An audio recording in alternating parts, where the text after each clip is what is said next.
One more minute. One more minute, guys.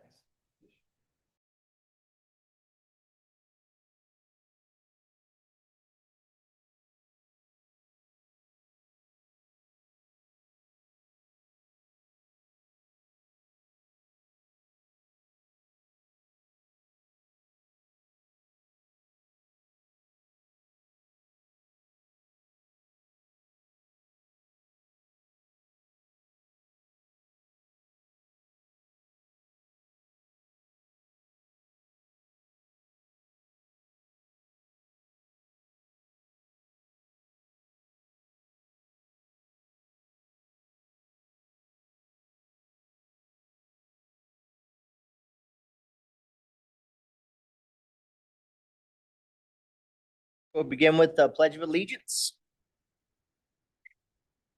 Yours, all yours, go for it.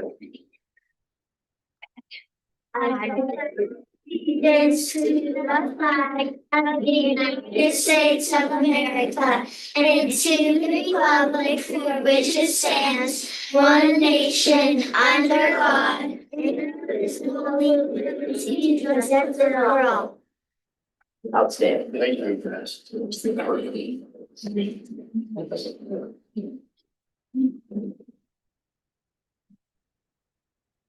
Yeah, let's please, can we take a moment for silent reflection?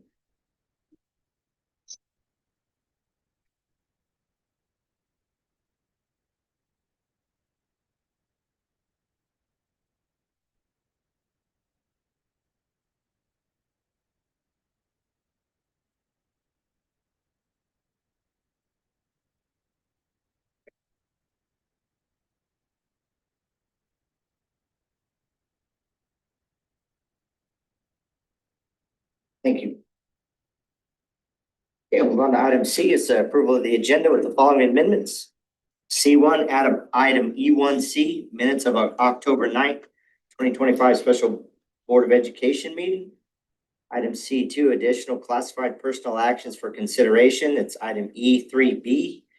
And item C3, add item E4A, other. The Board of Education is asked to consider and approve out-of-state travel for the Garden City High School JROTC Raider team to travel from October 30th to November 3rd, 2025 to Molina, Georgia for the All-Service Raider Challenge Championships. Mr. President, I move to approve the meeting agenda as amended. Second. Moving in a second. Is there any discussion? All in favor, raise your hand. Opposed, same sign. Motion carries. All right, item D, we'll move on to delegations and public comments, and we do have some. I just will remind you that when you speak, I'll call you, come up to the podium, please.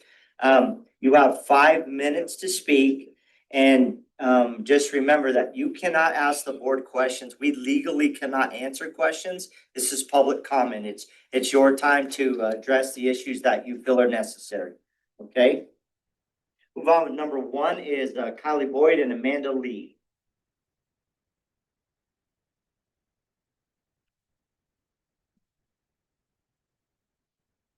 Right, Thank you. I'm Kylie Boyd, Amanda Lee. And Amanda and I, as well as countless other families in the school district, have been faced with a devastating challenge. We each have a child who isn't learning to read in school because they have dyslexia. And currently, our district doesn't have the resources to help them. We come before you today as 2 passionate parents who are trying to partner with the school district to create change. Research says that 1 in 5 people have some level of dyslexia.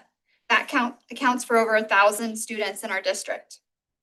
Dyslexia is not reading or seeing backwards like many of us think. It's a specific learning disability that has a biological basis in the brain. It causes difficulties with decoding words, encoding them, fluent and accurate word recognition. And we'll see this in reading, writing, spelling, speaking, processing oral and written language, as well as word retrieval and sometimes even math. But the good news is, with effective intervention, children with dyslexia can learn to read. But they need individual or small group instruction that's direct, explicit, structured, systematic, and multisensory, and rooted in the Orton-Gillingham approach. Over the past few weeks, we've been working with Mr. Guyman and where's Mr. Guyman, sorry. Mr. Guyman and his team to bring more resources and support to Southwest Kansas, not just for our teachers, but for our students and families as well. The first step in creating change is awareness. And in September, both Kylie and I had the opportunity to attend a dyslexia simulation in Wichita that was hosted by the Phillips Fundamental Learning Center.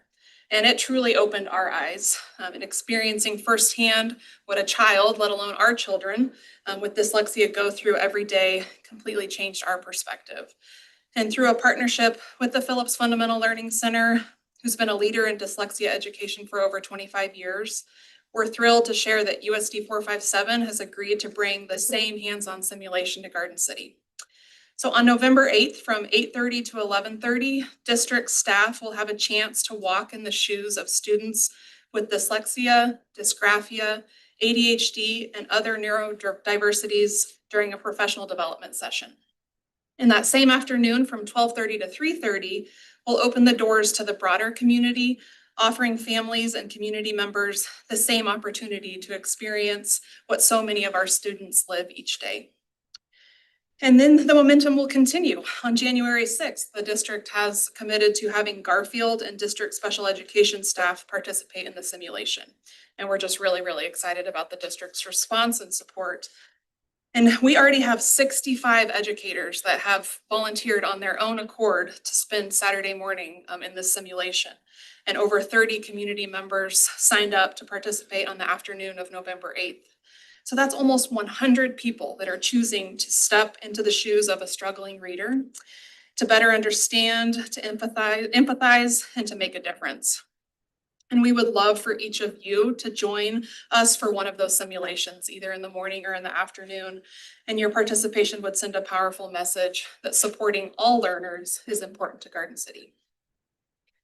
And then after attending the simulation, we urge you to continue collaborating with district staff, parents, and experts in the field to create an environment at USD 457 where every child truly learns to read. The Phillips Fundamental Learning Center also has a teacher training institute where educators can become certified to teach students with dyslexia. And this training counts for the Kansas Seal of Literacy. It goes beyond the letters training that everyone's doing right now and goes beyond the science and then provides a practical application into the classroom. Through their alphabetic phonics curriculum, educators learn how to support struggling readers, even those that are not dyslexic, and they're given the materials to do so.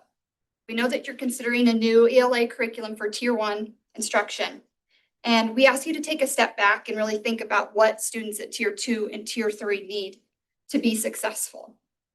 The alphabetic phonics curriculum has proven to be effective in many schools such as Cimarron, Pratt, Clay Center, and currently it's free for Kansas teachers via a Spark grant. When students struggle to read, they struggle with so much more than academics. We see self-confidence decline, behavior issues, physical and mental health problems. Just imagine for a moment what it would be like to navigate this world as a child or an adult, or even this meeting if you couldn't read or write. We have a wonderful resource with the Phillips from the Fundamental Learning Center in Wichita, and they would love for us to partner with them to become an example school. Later tonight, all right. Thank you for your time and thank you for the district. Thank you very much. Oh, and flyers to give you as well. Fine. Need a few.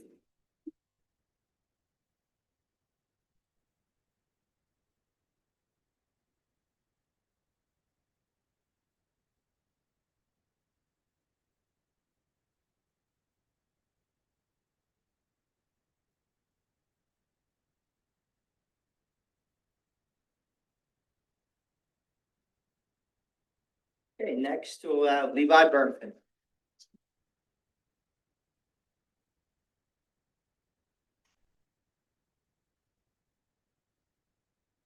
Hi, Hi, Levi. I'm Levi Burnfin, high school teacher and president of Garden City Education Association. I want to talk tonight about the electronic media policy. Vast majority of it makes sense. We want to keep professional on professional accounts and making sure that our communication is professional both with colleagues and students, and that all tracks to me. There is one specific piece that I think can cause issues and will cause issues if not altered. And that piece is employees will be held to the same professional standards in their public use of their personal electronic media accounts as they are for any other public conduct. An employee's use of electronic media interferes with the employee's ability to effectively perform his or her job duties. The employee is subject to disciplinary action up to and including termination of employment. The district's social media policy and guidelines clearly aim to protect students, maintain professionalism, and promote responsible behavior. Those goals are important. However, as the policy is currently written, there are a few areas where it could unintentionally create confusion, uneven enforcement, or even perceptions of bias. The policy says employees must meet professional standards and avoid anything that interferes with their job performance. Problem is, those terms aren't defined. Without examples or clear criteria, one administrator may see a post as harmless while another could view it as unprofessional. That kind of inconsistency can lead to confusion or even claims of unfair treatment. In a small or close-knit community, people often share similar values, and that can influence how social media posts are interpreted. An employee who shares views that don't match the community's majority opinion could face more scrutiny than someone expressing the opposite view. Even if decisions are made in good faith, the outcome can still appear politically biased. One of the growing challenges in today's environment is that terms like political violence or incitement mean different things to different people. For example, some might see strong criticism of government policy as civic engagement, while others might see it as divisive or extreme.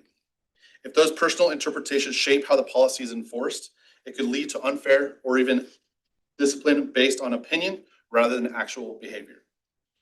Because the policy tells employees to assume their social media use is public, staff may choose to avoid posting anything remotely controversial, even outside of work. That kind of self-censorship can discourage healthy participation in community or civic discussions, which isn't good for a profession built on critical thinking and open dialogue. It's reasonable for admin to review professional communications when investigating misconduct, but it's also important that the policy makes clear where these boundaries stop. Employees shouldn't worry that personal accounts or lawful opinions will be subject to review unless they directly relate to district business. Here's some steps that I think could help improve the policy. Define what professional standards and interfering with job duties really mean in this context. Distinguish between professional communication and personal expression as a private citizen. Clarify terms like political violence to avoid interpretation. Provide administrator training to ensure consistent, viewpoint neutral enforcement. And then reassure employees that the district values both professionalism and their rights to free expression as citizens. Thank you.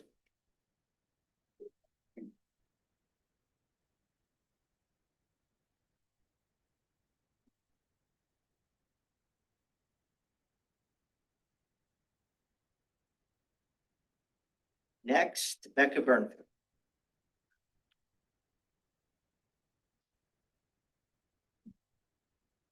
Good evening. My name is Becca Burnfin, and I'm a Garden City teacher and tax-paying citizen. I have the privilege of working every day with students who are on the brink of becoming voting citizens.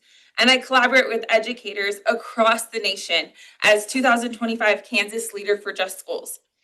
Leader for Just Schools is an appointed person by the state association to work with National Education Association to empower educators like myself to build schools grounded in equity, fairness, and educator voice. Our work is to ensure that school policies and practices align with democratic values and model the same justice and civic responsibility we teach our students in the classroom. That is why I feel both professionally and ethically responsible to stand up and speak tonight. I am here to reference the first read of the GATA Employee Electric Media Policy, Standards of Conduct, particularly the new edition regarding personal accounts.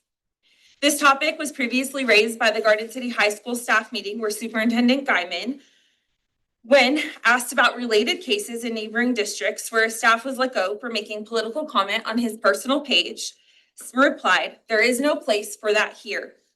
While I respect the intent to uphold professionalism, I believe the creation of this policy excludes the voices of those it directly impacts, which, in my opinion, violates the board policy GAC, where it states the board shall, to the fullest extent practicable, involve the employees of the district. Additionally, I believe it is important to remind or inform the board of the current mission of Kansas State Department of Education History, Government, and Social Studies program, which is what we teach kids every day in the classroom to the very students who will, by statistics, become Garden City citizens and potentially, hopefully, district employees one day.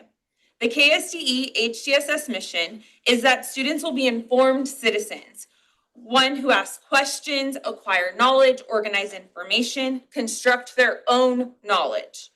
Thoughtful citizens who will recognize bias at a point of view, determine the value of information, use multiple sources, recognize their own values, and respect those of others. And lastly, engaged citizens who vote and attend public meetings, decide on improvements for their community, believe that they can make a difference, share skills and knowledge through action, and participate in civil discourse. This proposed policy, which holds employees to the same standards for their personal social media as for their public conduct, allows for discipline of determination, contradicts the very standard we set for students. If we discourage responsible expression of civic engagement, we fail to model the skills and values we ask of our students to develop. I must speak up because I cannot in good conscience ask students to exercise their voice and civic responsibility if educators are prohibited to do the same.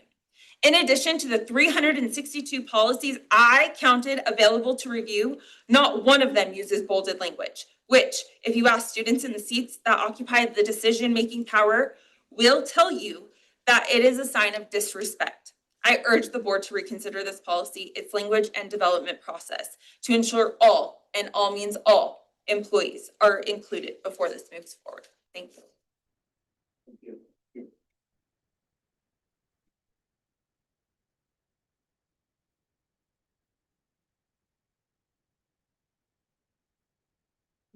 Russ Tidwell.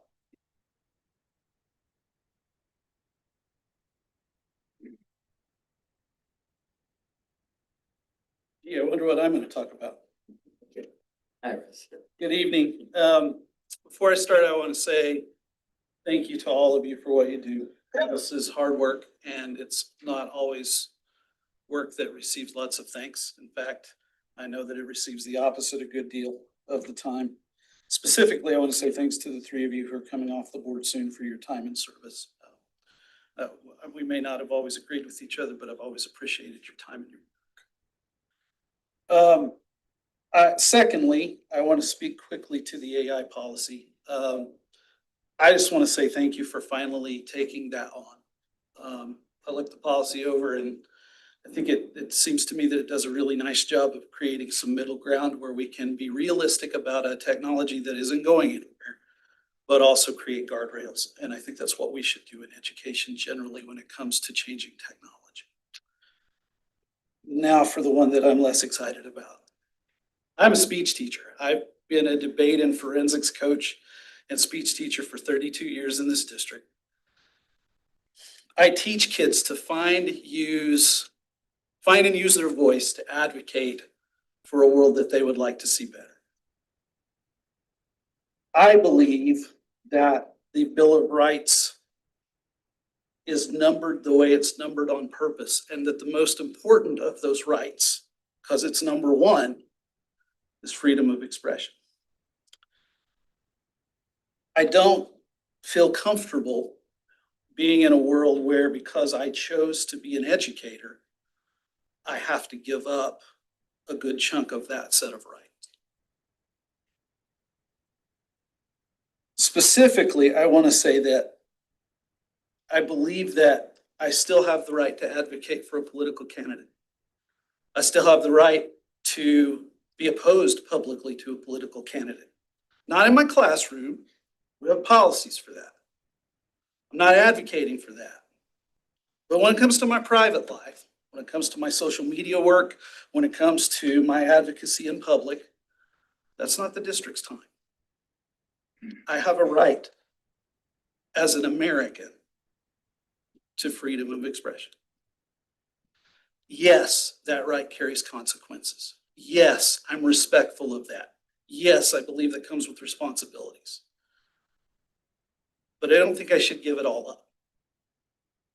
Secondly, I would tell you that I'm pretty impassioned about this because I personally have seen 3 of my colleagues and 2 or 3 other teachers in the last 4 weeks either put on leave and then put back in their jobs or outright forced to resign or fired because of things that happened in their private social media. I don't defend all of the things any of those people said. I would not have said some of the things some of those people said. But the First Amendment means that I'm going to defend their right to say those things in private or to their sphere of influence outside of their job. I don't believe any of you would give up that right.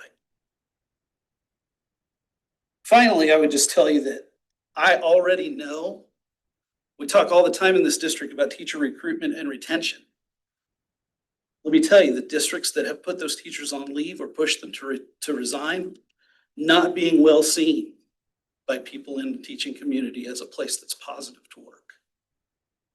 It's being seen as hostile to educators. Finally, I would say I don't know where the lines are. The policy, the way it reads, I understand that it's a policy that you're being asked to reconsider. That policy is incredibly vague. And I know that that policy as it's written exists in multiple school districts. So I assume that it came maybe from KSB or some other organization. It's vague on purpose, and it's vague to the district's benefit and to the employee's detriment. We live in a politically charged moment where terms and catchphrases are used as weapons. We just had 2 parents speak passionately about a really cool thing. They're speaking about inclusion. Inclusion is a dirty word in politics, right? If I speak in favor of that, does that violate this policy the way it's written? I don't know. If I show up in a rally that a parent doesn't agree with or one of you doesn't agree with, and that picture goes in the newspaper, not on district time, do I violate this policy? And so I'm not asking you not to have a policy. We need a policy. I'm gonna quote an American poet.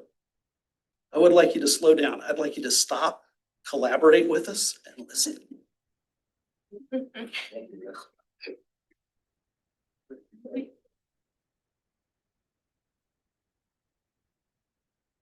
Okay, I believe that's all. Okay, we'll move on to item D1, building presentation from Florence Wilson Elementary School, Principal Joe Reed. I have the easy part tonight.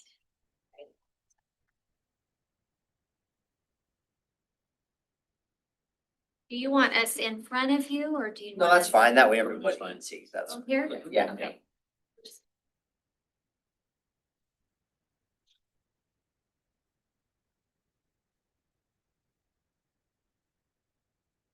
All right, I am Jill Regal. I'm the principal at Florence Wilson. And like I said, I have the easy part tonight because these guys are gonna do the hard work.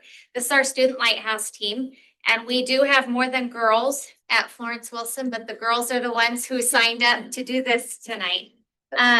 We have Brooke Fire. She is one of our Student Lighthouse team sponsors, and Amy Griffin is the other sponsor. And I'm gonna let them introduce themselves. So go ahead and take it away. Thank you for inviting us to share information about. We are members of the Florence Wilson Student Lighthouse team and would like to start by. My name is Sydney. I'm from Kitch's 4th grade class. My name is Aya in 4th grade. My name is Dawson Fire in 3rd grade. My name is McKenna Kitch in 3rd grade. My name is Taylor Mansour in 4th grade. My name is Jeffrey Rudy in 4th grade. My name is Amy Calvez. We had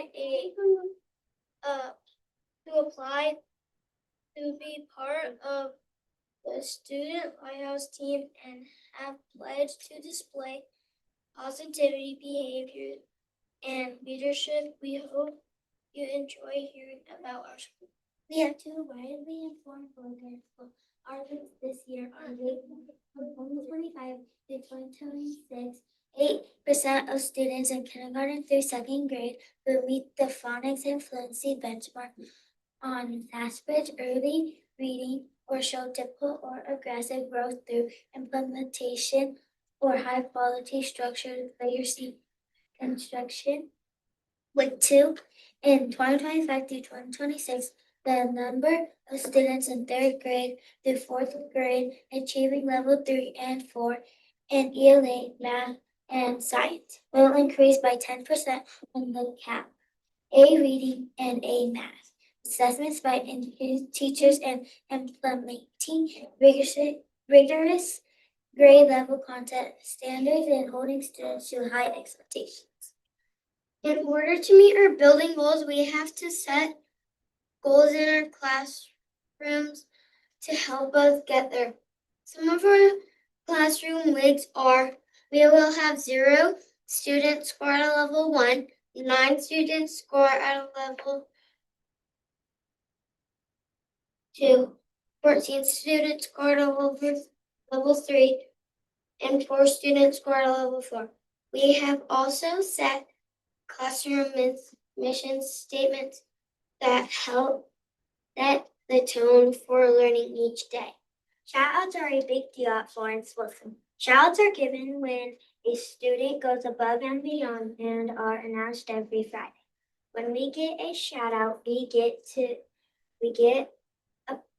a prize and we get to put our name on the shout-out grid.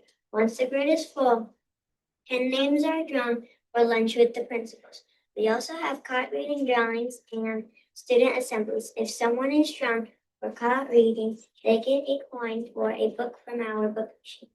One of the cool things we started doing this year is going to the Ranch Retirement Village each week to play bingo with the residents there. This has been fun for our classes and for the residents there, and it has provided us with opportunities to brainstorm. We also have enjoyed our partnership with Garden City High School. We had over 60 students walk in the homecoming parade this year. We also get to attend the homecoming assemblies each year. It's always a fun time to have a spirit week and march 375 students through the garden. One of the cool things we've been doing this year is having monthly all-school assemblies in the gym led by students. We get time to practice our scripts and get up in front of all the students and teachers. It's a little nerve-wracking, but it's super fun. It also gives us the opportunity to practice our speaking skills in front of others. Some of the things we have planned this semester: donuts with grown-ups, Florence Wilson Friday night, Thanksgiving with our families, after-school movie matinee, all family night. We always tell a joke or two during our school assemblies. So here we go. Why did the math book look so sad? Because it had so many problems. Board of Education, thank you for joining us tonight. We hope you enjoyed our Florence Wilson Up. We are Florence Wilson Eagles, eager Eagles, leading everyone to success. Have a great evening.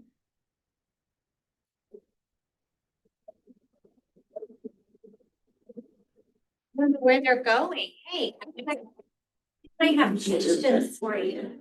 Used to sitting down. We did their part in there now. Do you have any questions for our Lighthouse team? Tell me about the back of your shirts. You know what they say? I need this confidence inspired to impact lives. You guys come, Oh, go ahead. you guys come up with that yourself, or is that something collaborated with? You were just given the shirts. Yes, you said. It's okay. How many students are in the lighthouse? Like 25. Yeah. 21. 21.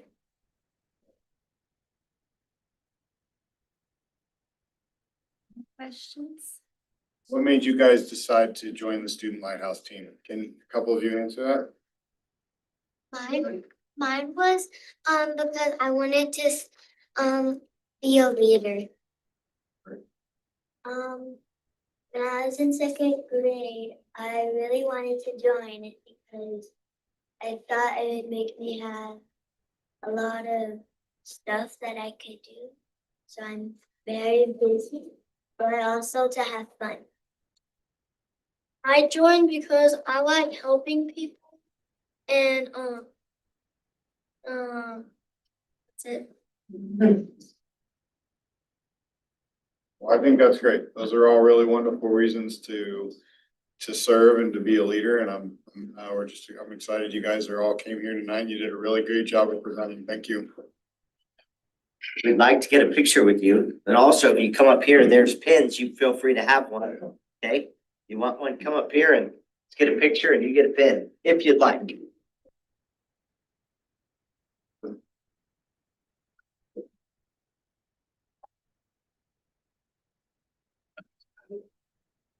Right here in the line. Exactly. Okay. Make sure you spell Eagles right. Everybody got a. Oh, yeah.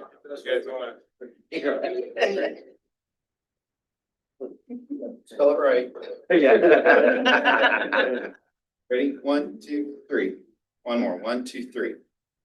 Thank you. All right, good job, guys. Good job. Nice job.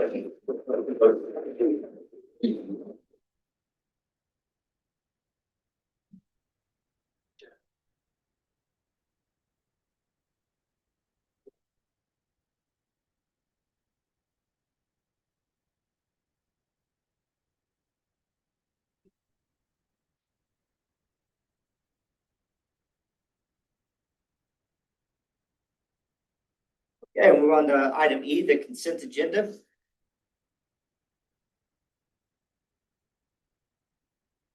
President, I move to approve all consent agenda items as submitted. I'll second. It's moved and seconded. Is there any discussion? All in favor, raise your hand. Opposed, same. Motion carries.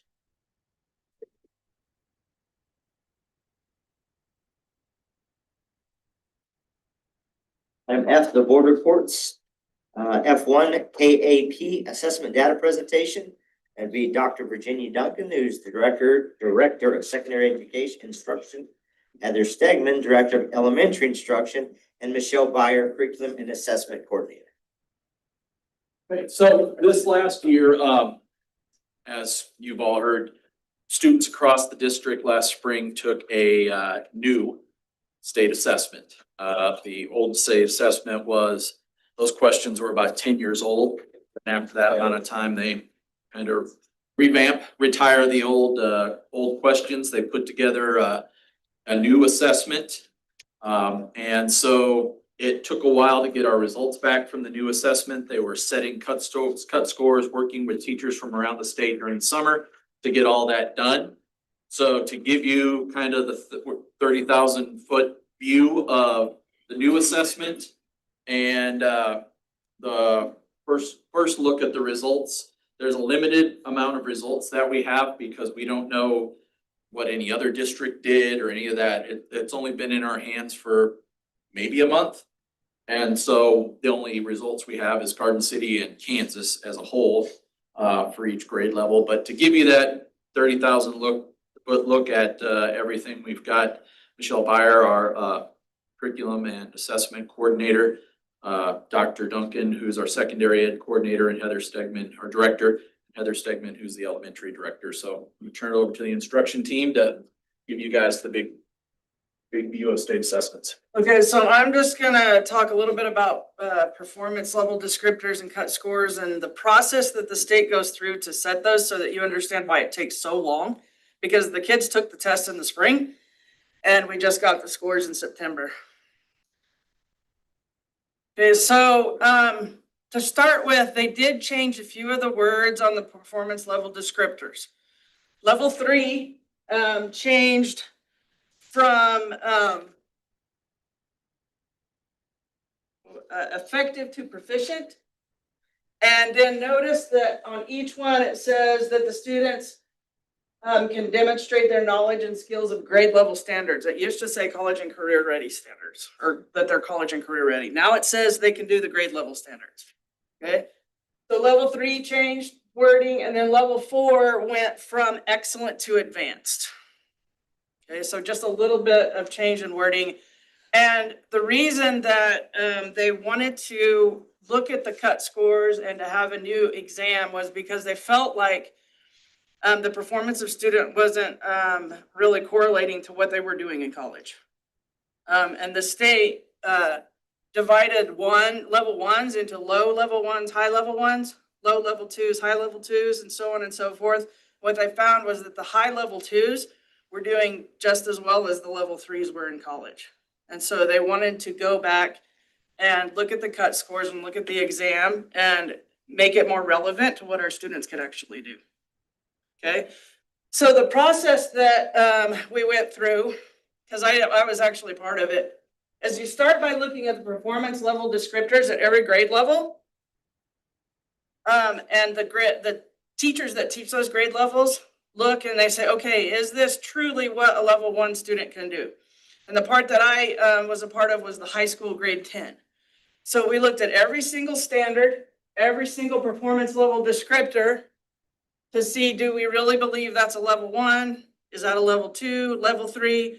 And then we looked at grades before and then after. Obviously level or 10th grade, you're not looking after, but you're looking at before. Is that a reasonable progression for kids to make from 8th grade to 10th grade? Once we got these worked out, then you go through and the kids take the test, and then you go through and you figure out where those cut scores are going to be. And there's a process to that as well.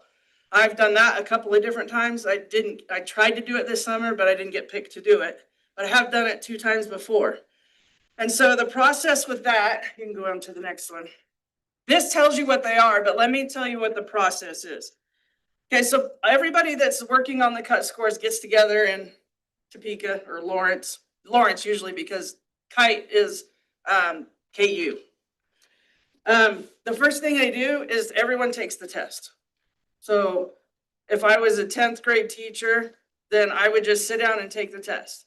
And then they tell you what you got, and hopefully you got them all right, but you don't always. Sometimes you miss some. And it's because of the way questions are worded, or there might not have been a correct answer on the question.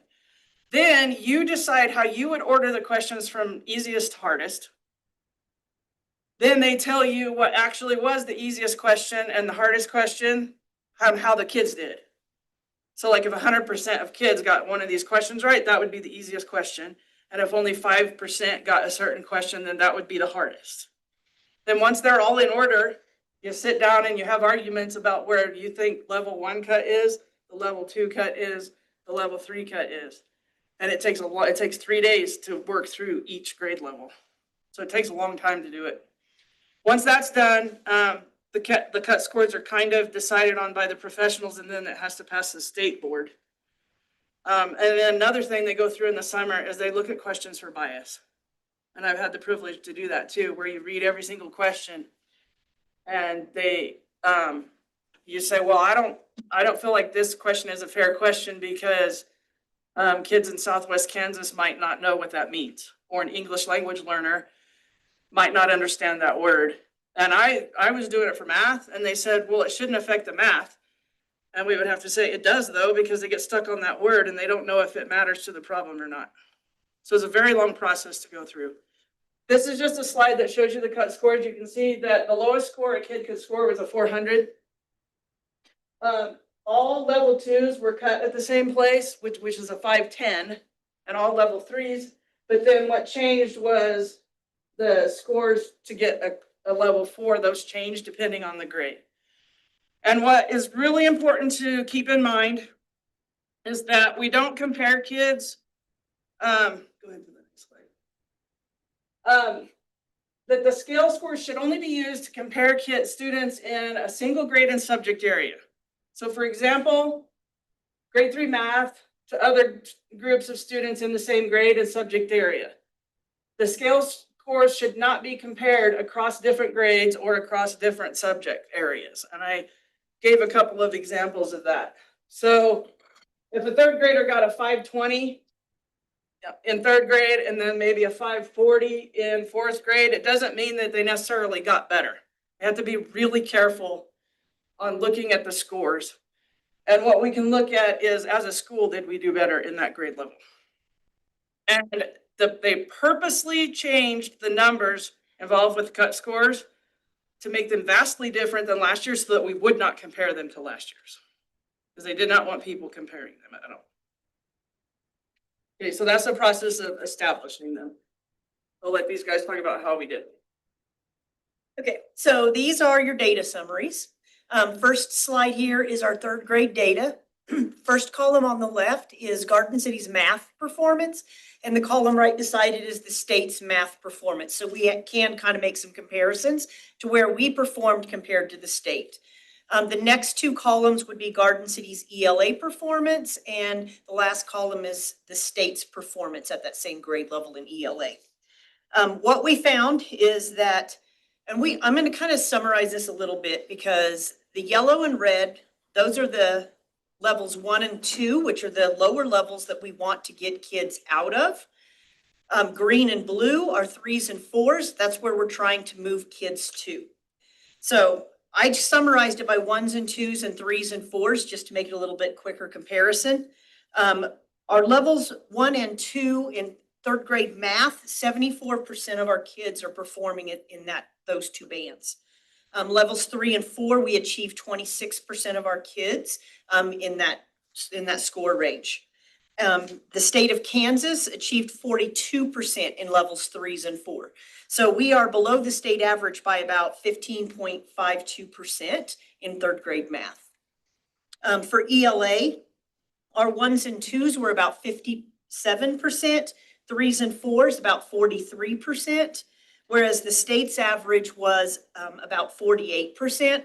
So our gap between the state average and us was about 4.7% for our level 3s and 4s, which we were happy with that. We'll be happier next year if we beat the state average, but we were close. On the fourth grade, levels 1 and 2, 74% of our students were in levels 1 and 2 for math, and 26% in levels 3 and 4. The state average was 42% for levels 3 and 4. So we were below the state average by 16.1%. For ELA, levels 1 and 2, we were 62%. Levels 3 and 4, 38%, whereas the state average was 49% at level 3 and 4. So we were below the state average by about 11%. In fifth grade, you're going to see some extra bars up there because fifth graders do take the science assessment. For math, in levels 1 and 2 in Garden City, 75% of our students performed in levels 1 and 2, and 25% in levels 3 and 4. The state average was 42% in levels 3 and 4. So we were below the state average by about 16.8%. For reading, levels 1 and 2 in Garden City were about 68% of our students. 32% of our students were in levels 3 and 4. And at the state level, 49% were in levels 3 and 4. So we were below the state average by about 17.2%. For science, in levels 1 and 2, 66% of Garden City students were in levels 1 and 2. 34% were in levels 3 and 4. And for the state of Kansas, 45% of students were at levels 3 and 4. So we were about 11% below the state average. For sixth grade, in Garden City, 75% of our students were at level 1 and 2 in math. 25% were in levels 3 and 4. The state average was 40% of students in levels 3 and 4. So we were 14.4% below the state average. And for reading, 73% of students were in levels 1 and 2 in Garden City. 27% were levels 3 and 4. The state average was 42%, so we were again about 14% different from the state's average. I'm sorry, I forgot to advance that slide. All right, so kind of going along the same lines that Mrs. Stegman was sharing, our seventh grade math, if you look at those graphs there, it's the same format. So our, when you kind of group those together, Garden City scores, our ones and twos were 77.93, and the state average was 64.65, but then our threes and fours, 22.05% for Garden City and 35.41 for Kansas. So we were still below the state average again by 13.36% in seventh grade math. And then for the English language arts, you can kind of see the ones and twos grouped together. And that gap becomes 6.89%, which is kind of that's a closer gap, which is good news for us. And then go to eighth grade. Sorry, I did click and swear. So eighth grade also has science in it, so there's a few more bars there. Again, the same process of grouping the threes and fours and the ones and twos. So comparing it, the gap between Garden City and Kansas, the state of Kansas, we're under by 15.17%. And then for English language arts at eighth grade, we are under the state of Kansas by 10.47%. And then we add in science for eighth grade and we're under by 12.82%.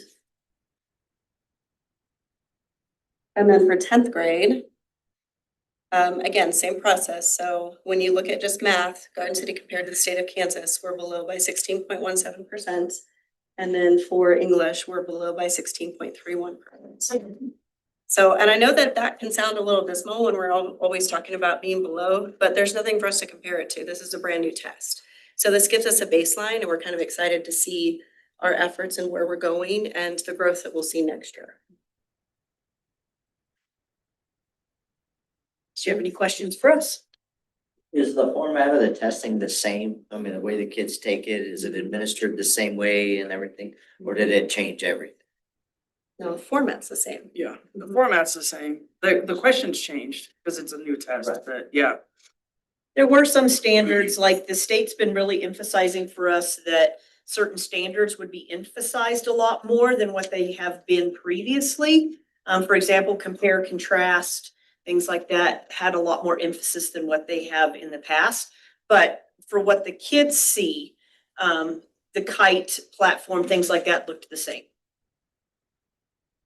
You look at the scores, the cut scores here, for instance, grade 10, level 2 is 510 and level 3 is 540. So a student can have a 539, they're gonna be a level 2. That's all there is to it. Yep. I mean, even though they're right there on the cusp of being at level 3.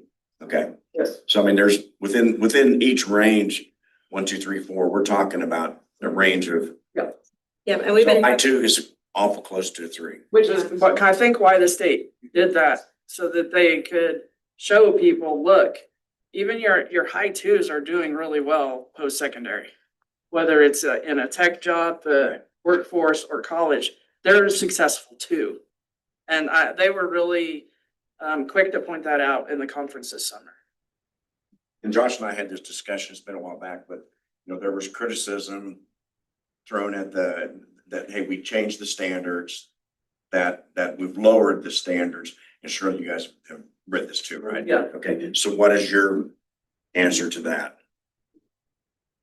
I mean, you They kind of. haven't been lowered. Yeah, you kind of told it that things have just changed completely on it, but I guess I just want to hear what you would answer that question if somebody says that. We've been told all year that this new assessment was going to be more rigorous than previous assessments. So I do not think that it was easier in any way for kids. We didn't lower the bar. It is a rigorous assessment. Now, the way that we interpreted the results, they've definitely changed that a little bit, but they really try to reflect on how successful are kids after high school, because that's our main goal, is to have successful citizens in adulthood. And when they can kind of separate those out and say, kids who performed at this level, they were successful as adults. I think they just did a better job of identifying where that cut should be to reflect that. And I don't know, for the last 2 years, I think, gotten data sorted for us as administrators as level 1 low, level 1 high, because they wanted us to really focus on those kids that are ready to move to the next level, so we can give them that extra boost to kind of move them. Give them that little extra focus to get them where they need to be. And so, we've really been from the state level down, trying to move kids, not just doing the same things we've done and hoping that we get a different result. Yeah, don't get me wrong, I wasn't being critical. I've been asked this question, so I want to know how to answer, Yeah. you know, and John, like I said, Josh and I talked about it. So- And the other thing too that I think is important to look at when you look at other data sets, the ACT, for example, our kiddos that are getting, a lot of our kiddos that get twos on the ACT, or excuse me, on the state assessment are performing well on the ACT. And so being able to correlate that, I think, is important too. There's other things to look at. Those kiddos that are scoring twos are being productive post-secondary in a lot of different places. I believe the state told us, a kid that scored on last year's exam, on 2 years ago's exam, a kid that was scoring in the upper range of twos was around an 18, 19, 20 on the ACT. So everybody thought of a two as being a poor score, but correlated to an ACT, when they started correlating ACTs and comparing those with the same students, they were averaging around that 18, 19, 20 on the ACT. So I think there was a big misconception on what a two actually was. And that's why the split was made the way it was, to elongate and separate the lower two from the upper two, because that upper two, we have a lot of successful kids get 18, 19s and 20s on the ACT and then go on to be successful in college and be successful in life. So I think that that's the big reason for that split was that two and what came along with the idea of what a two is. We looked at a lot of data from a statewide perspective when we were at some of the conferences we were at, you know, and they talked a lot about while they may be still scoring at twos, we're seeing more kids than ever taking dual credit classes at the college level. Our kids are scoring higher on the ACT than they have historically scored. So there's just not a correlation there with the other things that they're performing outside of the state assessment. And one last question, I'll be quiet. Repeatedly, we're saying that we're below the state, what the state's doing right now. How do we get, you know, you expressed we want to close that gap and even overcome that gap. How do we get there? Well, I think. $1 million question. Right. I think we're taking some right steps. I mean, I think part of our issue at the early elementary is we didn't have a structured literacy program. We didn't have a curriculum that was rigorous and had all the pieces that should. So when we set them up from the beginning to already not be strong readers, everything after that is built on a shaky foundation. So I think we've worked really hard bringing UFly in, you know, trying to fill those gaps that existed in the curriculum. We're working on getting a more rigorous and inclusive curriculum in place for kids next year. We adopted math curriculum that's more rigorous 3 years ago. And so, And it takes 3 years to start seeing that change, so we should just now beginning to see those changes. Honestly, we tried not to throw data from the previous test out, but you talked about closing the gap with the state. And if you did look at those gaps, third grade, we closed the gap 6%. in both reading and math. Seventh grade, we closed the gap that had existed with the rest of the state. While we're behind, we're closer than we were a couple of years ago. Third grade stuck out, seventh grade stuck out. I think we made progress in the high school scores.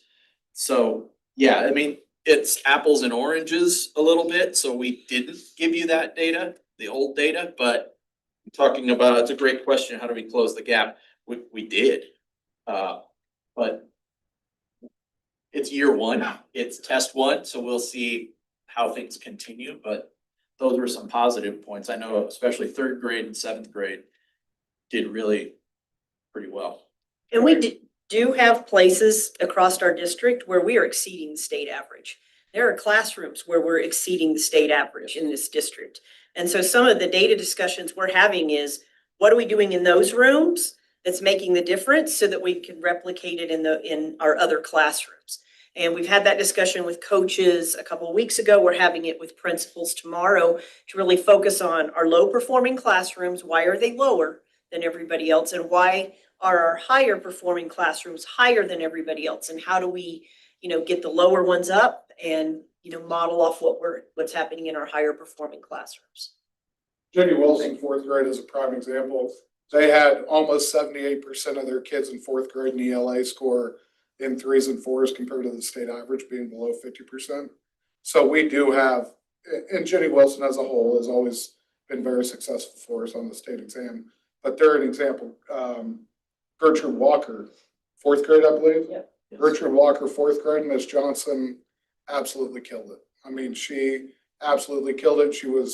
That fourth grade class was near the top of our district scores at Gertrude Walker. And predominantly, we don't see that out of Gertrude Walker. So we do have some bright spots where things are going well, where these guys have done a good job going and identifying what those teachers are doing. And now, like Heather said, implementing that district-wide to find those patterns, find what works and implement it district-wide so we can be successful everywhere like that. But we do have some very strong data from the state exam that is very positive.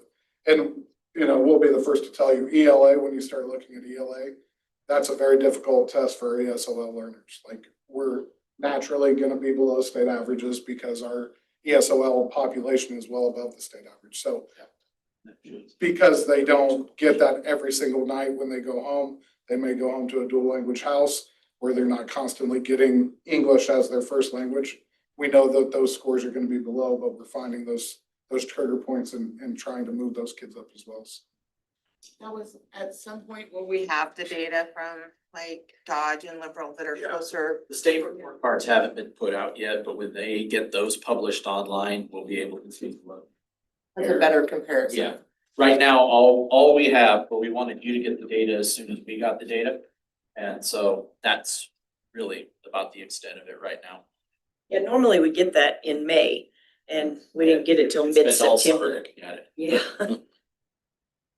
I'm assuming we don't test the science in the grades you don't have the data. Correct. Is that correct? Except, we're missing my high school 10th grade science right now. It hasn't been, 11th grade. it hasn't been released Yeah, yet. 11th grade, okay. They said that there wasn't enough data.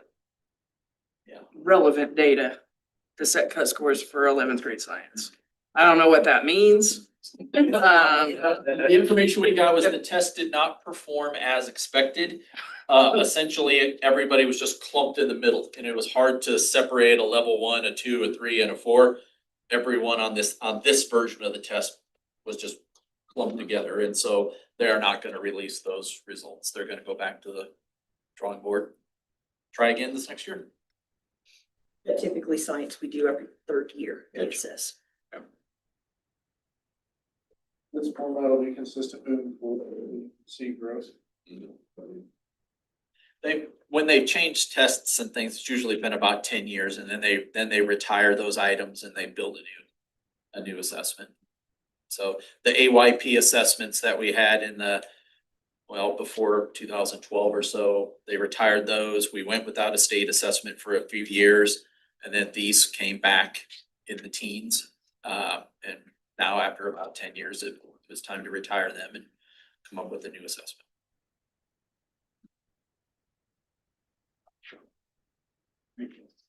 Thanks, guys. Thank you.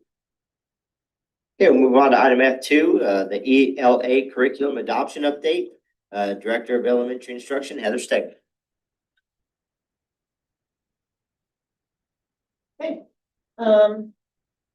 This is just kind of an update to where we are in the ELA adoption process. Oh, I'm sorry, can I have one of those from the off of too? Thank you. Didn't keep one for myself. So our KISA goal this year was based on this ELA textbook adoption process. So the timeline that we have here was kind of our map of this is what we need to accomplish and this is when we want to accomplish it by to be considered meeting our KISA goal. Our goal is to bring a selection to you guys in February so that it can be voted on before the end of February. But that's our goal. I have highlighted in yellow the items that we have completed. So you can kind of see we are right on track at this point. In fact, like our target was to have the publisher presentations by the end of September, and we actually did that at the end of May. So we've kind of been pretty well ahead on our timeline. I will tell you, our next step is that on October 31st, our goal was to have teachers begin meeting and making a selection by the end of October, and we are not going to meet that goal. And that is partly because teachers have asked to add additional items to this process. And in order to accommodate that, we need a little bit more time. So the three curriculums that we are reviewing are Amplify CKLA, HMH, which is Into Reading and Into Literature. It's a K-12 curriculum. Savvis, which is a pre-K-12 curriculum, and Amplify is a pre-K-8. Sorry, I've missed that on the first one. I did give you a virtual link to that same document that's in front of you. So the additional items that the ELA adoption team, which is comprised primarily of teachers and principals, are first demo lessons. They wanted to know what a lesson would look like from start to finish if it was being implemented. So on September 23rd and again on September 30th, HMH was here. And Megan Ford's classroom was used at Jenny Barker for 3rd grade. Katie Unger's classroom at Plymell for 1st grade. And Sarah Wise's classroom, 7th grade at Kenneth Henderson. So they brought multiple presenters out and they demonstrated the lesson. We recorded it and have sent those out to that ELA adoption team so they can see what those lessons should look like. On October 15th and 16th, Savvis will be here.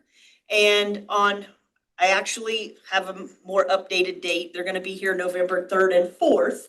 Amplify and CKLA will be here November 3rd and 4th. So, and as we complete those videos, I get them sent out to staff. The publishers are also here for Q&A sessions because they are here overnight for all of these. So they come in after school. That way, if teachers have any questions as they've gotten into these curriculums that they need answered, they're available to do that. So, second step is teachers have requested that we send a survey to people that are implementing those curriculums, teachers in other districts that can give them feedback. And I have linked the survey that we'll be sending out if you wanted to look at that. But we're sending that out. I talked to Dr. Myers at Holcomb because they are implementing CKLA. I talked to a presenter that's been in our district multiple times that comes from a district that implements my view and my perspectives. And I need to still get a district that's implementing HMH, the most updated version of HMH. But when that feedback comes back, we'll get that out to the ELA adoption team so that they can consider that as well. And then we also asked teachers to plan a lesson. So they came in shortly after school started, end of August, I believe it was, and we asked them for each of the curriculums that are remaining on our list to get into the materials and actually plan a lesson. And with the mindset of how easy is it to find the materials that you need? How easy is it to access the materials that you need? And then, evaluating those materials for usability, the completeness, and ability to make their jobs basically easier in the planning. Because we know we have a pretty high turnover rate in our district. There's always going to be a training component. And the more usable those materials are, the more likely it is that new staff are going to be able to come on board and implement it effectively in a very timely manner. And in general, we want it to be as easy as possible for the teachers to use. But once those items are complete, I do anticipate us being able to come to a consensus by the end of November to make a recommendation to our leadership team before December, which would get us back on track. We had a pretty wide range there from the end of October to the middle of December to finalize a decision, but I do think our team will probably come to decision fairly quickly. Do you have any questions for me?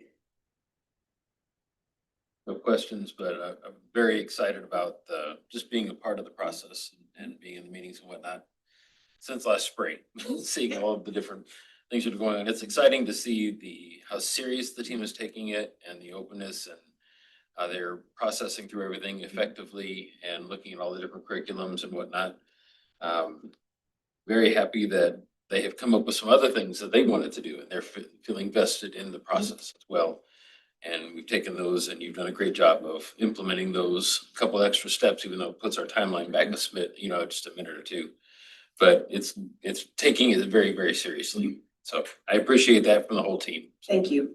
And, we want teachers to feel confident when we select these materials. So, if it's a piece that they feel like they need, then, I think it's easy enough to accommodate. One of the things that I think is really unique that we're doing with this round that we've never done before is having them actually come and model a lesson for us and show us what that looks like. And a couple weeks ago, we had some folks from KSDE here to talk about our KISA plan and what that looks like, is because this is part of it. And as Heather was explaining to them what that looked like, they were just amazed because they've never heard of anybody having them come in and teach lessons and do it like what they're doing. And so I think that's definitely a feather in our hat for the extra work and the due diligence that we're doing with that, for sure. When the other two curriculums, Amplify and Savas, come, will they model or will they demonstrate the same grade levels, 1, 3, and 7 as you get? Yes. All three levels? Same classrooms. Same classrooms and Yes, sir. okay. Yeah. Yeah, and in fact, I gave a survey to the 7th grade group of kids to get their feedback at the end of the HMH lesson of what they thought of the lesson. And I wanted to get the same thing from Savas and from CKLA. So with the same kids makes sense, so they can give us feedback as to which one they preferred and what they liked about it, things like that. I think Megan, instead of doing a survey, she just had the kids talk about it as soon as the presenter left. And so they wrote a paragraph and sent it to me. But it's just kind of nice to have some student feedback as to what they liked or didn't like about the lessons that they learned that day. I think I heard you say HMH and Savas are pre-K through 12s. Amplify was K8. Is that CKLA the 9-12 component of that, or can you just talk a little bit about these grades they cover? CKLA is pre-K through, I think, 5. And then Amplify is the next step after CKLA. So CKLA is technically an Amplify product. So it's pre-K to 5 and then 6 to 8. There is no high school component to it. So we would have to look at something different for our high school. HMH is actually kindergarten through grade 12. They do not have preschool. Okay. And if we were to choose that one, pre-K is interested in Frog Street. They're also reviewing Frog Street. Is strictly a pre-K curriculum. It's not one that would go on to other grades. And then Savas is a pre-K through 12. So it could be consistent district-wide. What would, if you adopted the Amplify being a K8 program, has there been discussions on what you would do at 9 through 12 with that? So when we started this process, the curriculum that they're currently using at the high school, they were very interested in keeping. But the publisher is no longer going to publish that. And McGraw-Hill has picked it up.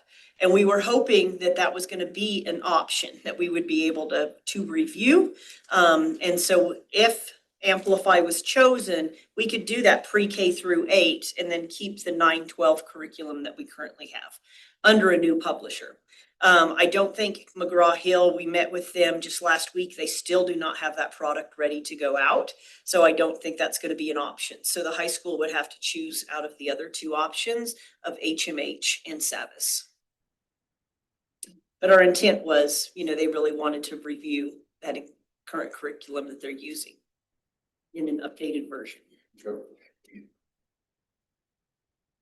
This is a question we asked about all curriculums we adopted, but all the curriculum providers provide us a letter that there is no diversity, equity, inclusion, or critical race theories built into their Yeah, I always tell them that that's gonna be something that has to be addressed before the board will approve it, and they've assured me that's not gonna be an issue, so we can get that with whatever one we choose before we bring it to you.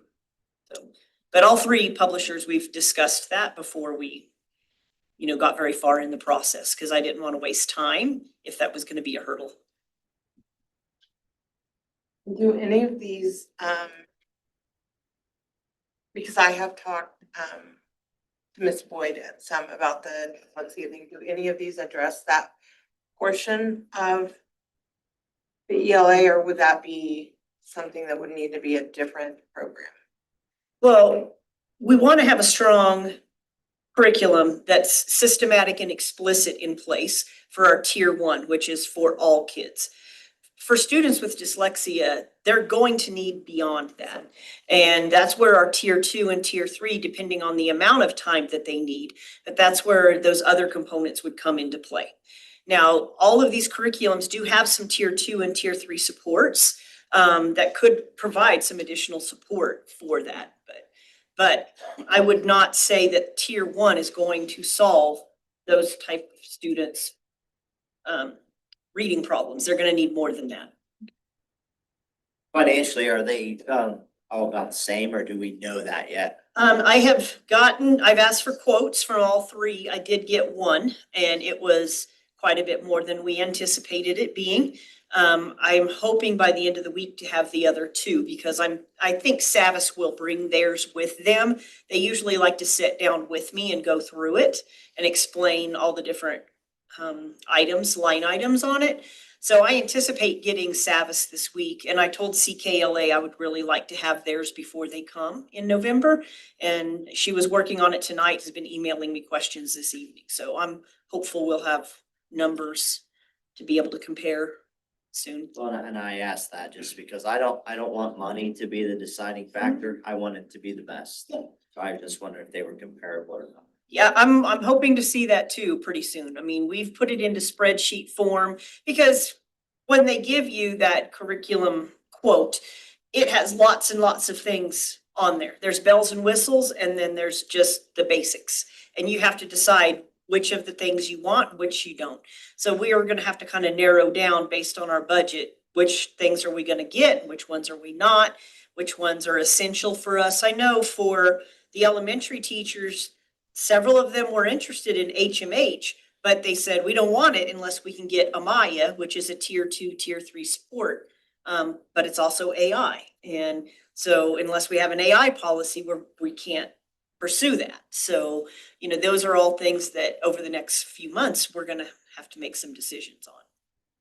Back to Robin's comment about our question about, the dyslexia component and how well these curriculums are for students with dyslexia. I mean, I guess it's always been my understanding that a tier one instruction curriculum that is rooted in, structured literacy and has the right components can help a lot of these students because dyslexia is a broad spectrum. Correct. Severe dyslexia, mild dyslexia, and we can help prevent kids from ever needing tier two or tier three instruction if we've got a strong tier one instruction. In on that regard, and that's just my understanding. So maybe speak to that a little bit.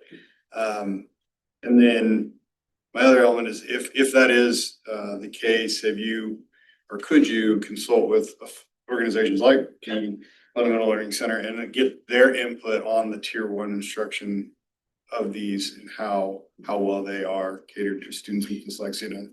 We've met with Tammy and with Jill, either through Zoom or phone conferences multiple times.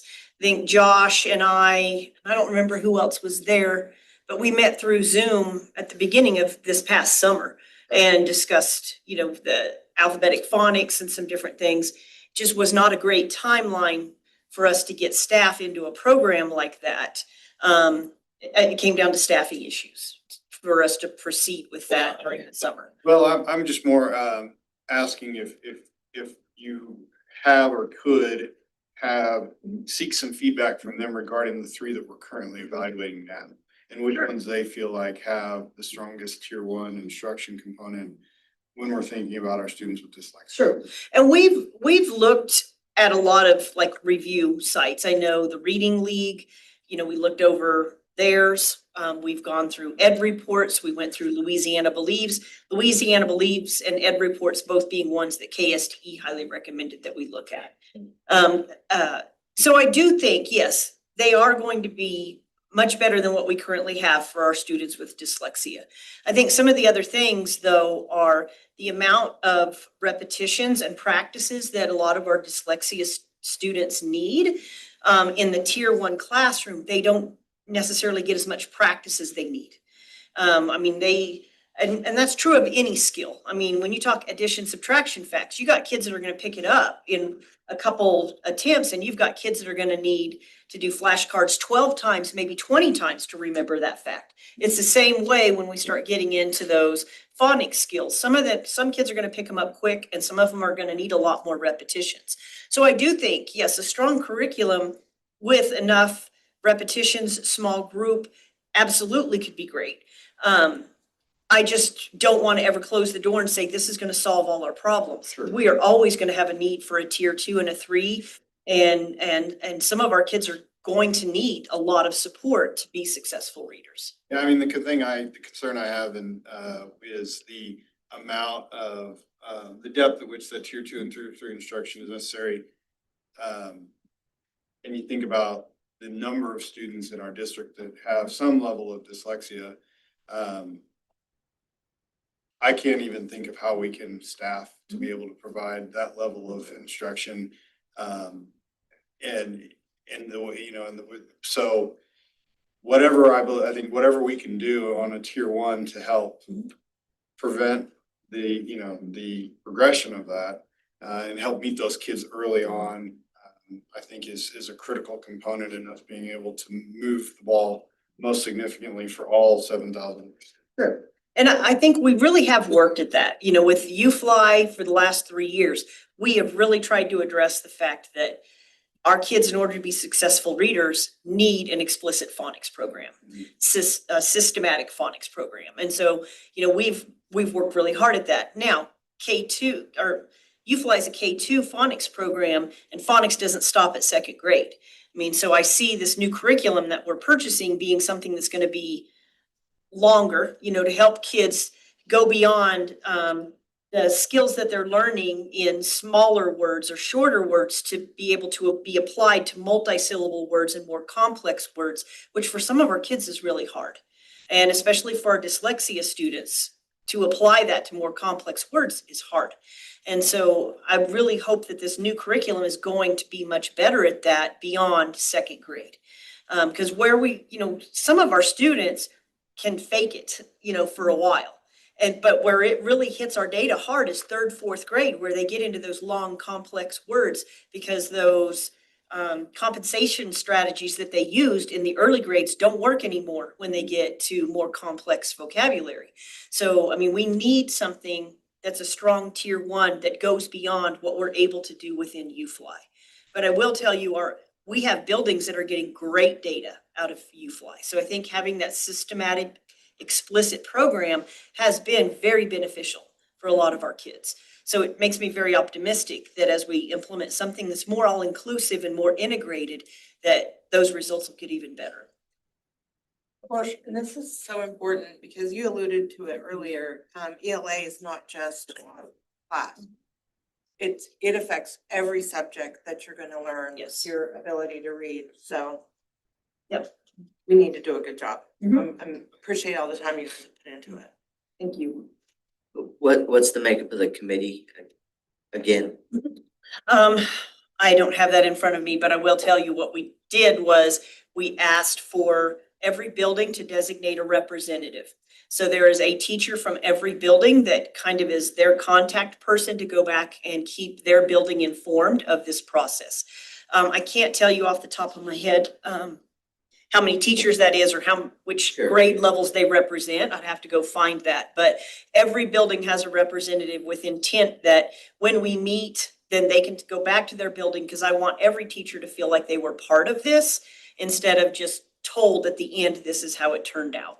And I know on our recent PD days, a lot of our elementary buildings, they kind of dove into those curriculums and took some time to go in and look at those materials and talk about what all they've been doing in that process and getting some feedback from their peers.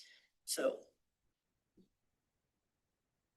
One of the questions kind of for the board to that, you all can, I said, because my wife has been very impressed with the UFly and Haggerty students that have come up, and she's in 4th grade now, and so she's seen the progression and how well those students are doing and all learning and doing excellent with that. And so I presented the question to Heather, could we look at keeping UFly and Haggerty as part of that?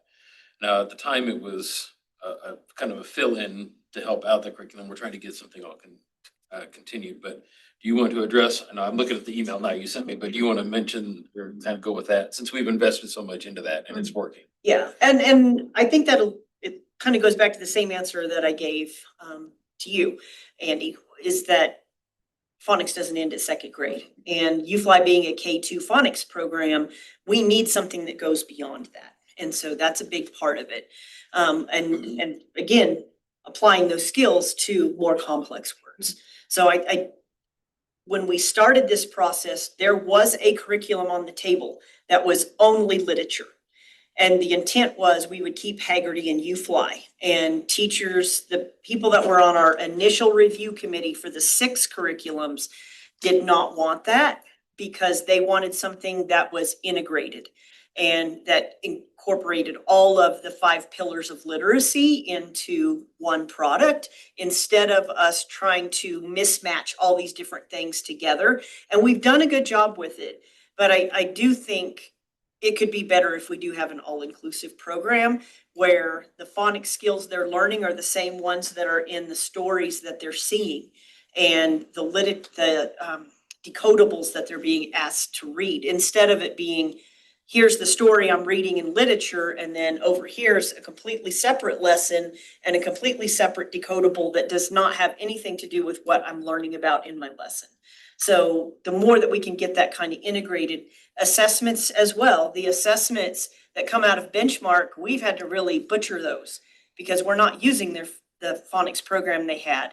We're using something completely different, so our assessments don't line up. So it just creates several different problems that would be rectified if we have one product that covers all of the pillars of literacy. You'd mentioned in your email, this potential of using that for tier 2 and Yes, tier 3. absolutely. So that's the one thing I wanted to kind of. Thank you. That as well, yeah. It wouldn't necessarily go away. It would be there for those other students in tier 2 and tier 3. Especially with all of our staff being well-trained in it. I mean, it becomes a really great candidate for tier 2 and tier 3 because, you know, all our elementary staff is familiar with it. And 3 years ago, we had ESSER's money, and there was a lot of discussion then about, do we want Foundations, which is a very expensive, more inclusive program for phonics, or do we want UFly, which is very quick to learn, it's scripted, it's very easily usable by teachers, and we discussed at the time, UFly is the option that will get phonics instruction in front of our kids the soonest, but there will come a time where we outgrow it, where, you know, our kids have got all they can from it and we need the next thing. And I was really worried at the time. I talked to Jason Johnson multiple times about it. I don't want to make a mistake here. I think it's great that we get a program that we can implement and implement well within a school year, but I think we're going to outgrow it because Foundations would have been something that would have been challenging for kids for more than just K2.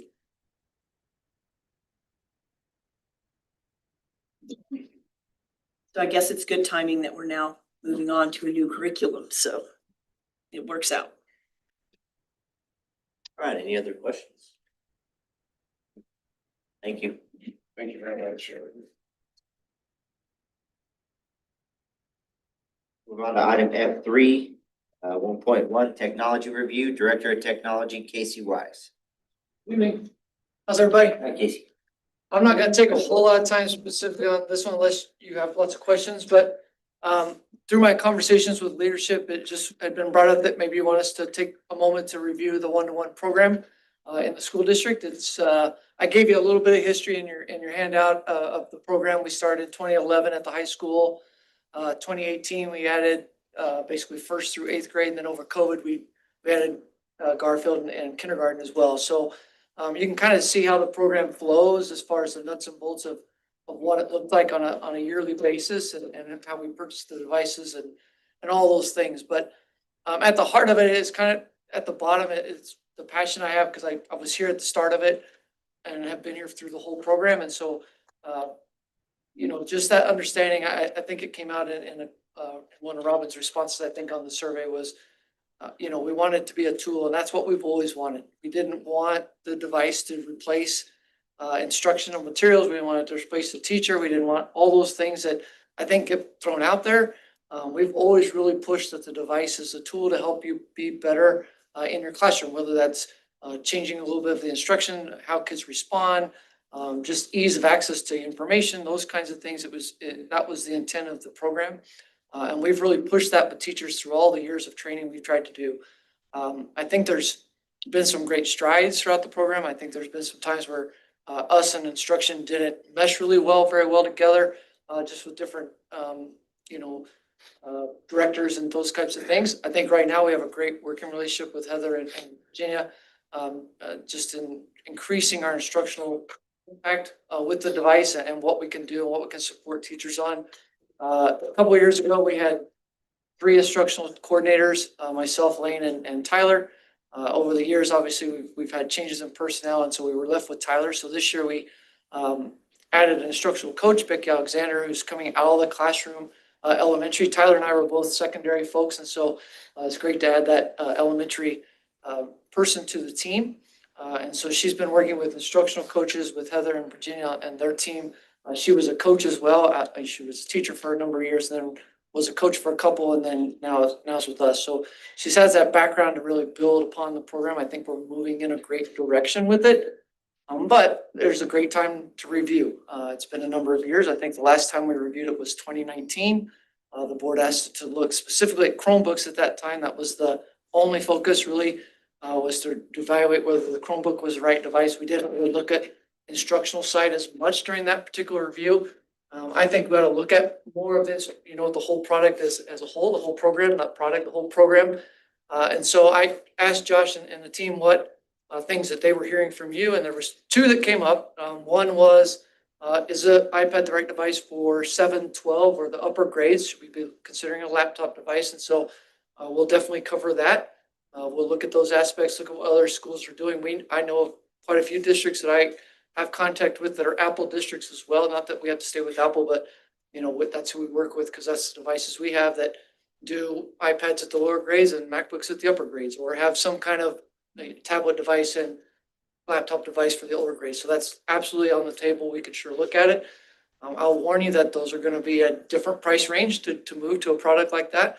But there are lots of options, financing options, all kinds of things I'm happy to present to you when the time comes, just what we think we can do to help mitigate the cost, kind of keep it on balance with what we're currently doing.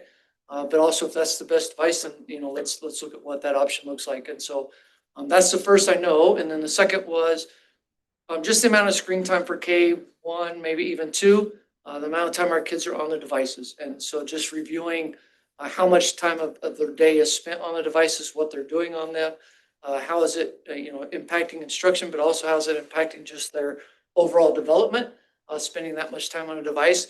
We'll definitely look at it. I'll gather the data for you. I think there's a little misperception there, just from what we see going into classrooms on a regular basis on what they're actually amount of time they're spending on a device, but we'll definitely cover it.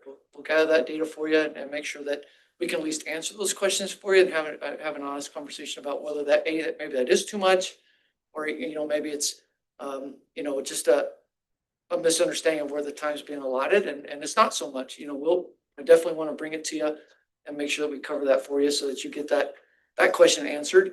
I did send out a survey a few weeks ago. I think Josh put it in his newsletter to you. It would help me a lot. I know it's kind of lengthy.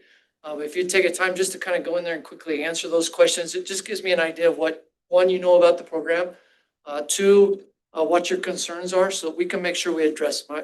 Tonight's probably not a great time to just delve into all those concerns or issues. I'm happy to if you want to, but I know you're also on a limited time for all the things on the agenda. So, but that gives me all that information, so I can then put together a team that will include teachers, principals, will include instructional folks, make sure that we get a group together. A couple of you obviously will be included as well, and we'll make sure that we get all the things addressed. I'd like to come back in the spring with that information. For us, the buying time is April 1st. So I'd like to do it before then because we'll need to have our nuts and bolts lined out for purchasing. If you want to do something next year, then we need to have a decision before then. If you're okay with another year of what we're doing with at least as far as the device goes, we could push a little bit. But just so you're aware that would be kind of our time frame. With April 1st is kind of when we start buying for the next year to make sure as we have all devices here on the grounds for day one of school. So that's kind of our time frame. So it'd probably be that early springtime if we'd come back and have all that gathered up for you. Our team can do that, and we'd be happy to. So I wanted to open it up if there's specific things that I didn't mention that you saw. I know some of you probably read through the quiz at least anyway, and maybe just sparked some conversation. I can make sure we cover things for you. I think you've addressed my issues that I wanted to review, so you can do that. Perfect. What would be the cost difference between like a MacBook and like a Windows-based product if you went to a laptop in the high school? Okay. Yeah, so our current laptop that we buy that's a comparable size, so let's keep kind of apples to apples. We pay about $725, $740, I think somewhere in that neighborhood. Don't quote me exactly. It's in the mid 70s, 700s. The MacBooks we buy, we can get devices at that price. This year, we kind of let it out for principals because they're the ones that have to adjust their budgets for some of that allotment. And so we let them pick a newer model that was $825, $850, let's say $850, just for numbers sake. So they're comparable in that world. We can get a device that would be the 1 year older. Had we gone with the 1 year older, it would have been much closer as far as price, as far as a PC versus a Mac. And I think we can hit that if that's the conversation between which one we want, and is one going to be way more expensive than the other, I don't think that's going to be a concern. I mean, we'll pick the best device, but I think at both price points, we'll be able to get either of those devices. Now, Chromebook would come in much cheaper than that, but there's different conversations to be had with that particular device, so which we can have as well. Is a resale higher with an Apple product, or is it the same? It will be. Apple does quite a bit. Since we started with the program, it was kind of like you buy them, and we leased, I think, our first years to get the program running. Like I think we bought the freshmen, we leased the sophomores for 3 years, the juniors. So we kind of just bought into them for a year and got rid of them. Once we got up and running, then we do every 4 years, recycle on the products, and we get a good buyback price on those. And then we obviously sell them to staff and students as well. But Apple does have a program now, since that's all taken place, where they can lock you in with a third-party vendor who will guarantee you a price. So like we're going to buy this MacBook at $800. They're going to guarantee at the end of 4 years, we'll give you $300, and we don't have to wait for a third-party vendor. I'm just giving you some numbers as an example, but we'll lock in a price that we'll give you at the end of your 4 years. And so up front, it's an $800 laptop. We're going to get $300 back at the end. So overall cost of ownership was $500 for the device. So there's some things like that they will do for us. We could go out on our own and at the end of 4 years try to sell them outright, but those are options they offer. And we would have if we went with Apple, we have a full team that has all that information provided for us. My concern with staying with Apple is I know Apple's making a push, but most of the business world doesn't use Apple. Sure. So I think introducing maybe something different to our students as they get into high school and then even colleges, most colleges don't use Apple. I think it would set us up where our students might assimilate into the business world a little easier. Yeah, and I'm open for those conversations, John. I don't disagree with you. I do think there's some device agnostic that we want our kids to be, because they're going to walk into any location. We want to be able to sit down and do whatever they're required to do on that device. I think a lot of businesses use the Microsoft products, but that doesn't necessarily mean they need Windows PC operating system. So like if I go to a business, they have a PC there, I might be doing Word, Excel, PowerPoint, which I can do all on any device at this point. Microsoft products are available pretty much on anything but a Chromebook. But So I think there'd be some of that conversation that we could definitely have, whether that's the focus of, you know, what our business folks want. When we reviewed this in 2019, we did some surveys with businesses of what they, you know, what they wanted from our kids, what they wanted to see. I'll go back and look at those, but I know one of those was they just want the kids to be able to show up and be able to function on the device, and then they'll teach them the skills they need. So a lot of it's proprietary software.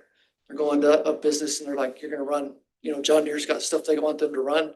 They're not just sitting down and running, you know, the basic software. So, you know, there's some of that is more, can our kids just be flexible enough to sit down at any device and function in the world they're gonna run into? But I'm open to having that, to look at that. Yeah, I would say like in my client base at our business, 98.5% of the businesses have 0 Mac products. Sure. So I would say, John, I mean, most of the generic business world is going to be Windows based. Sure.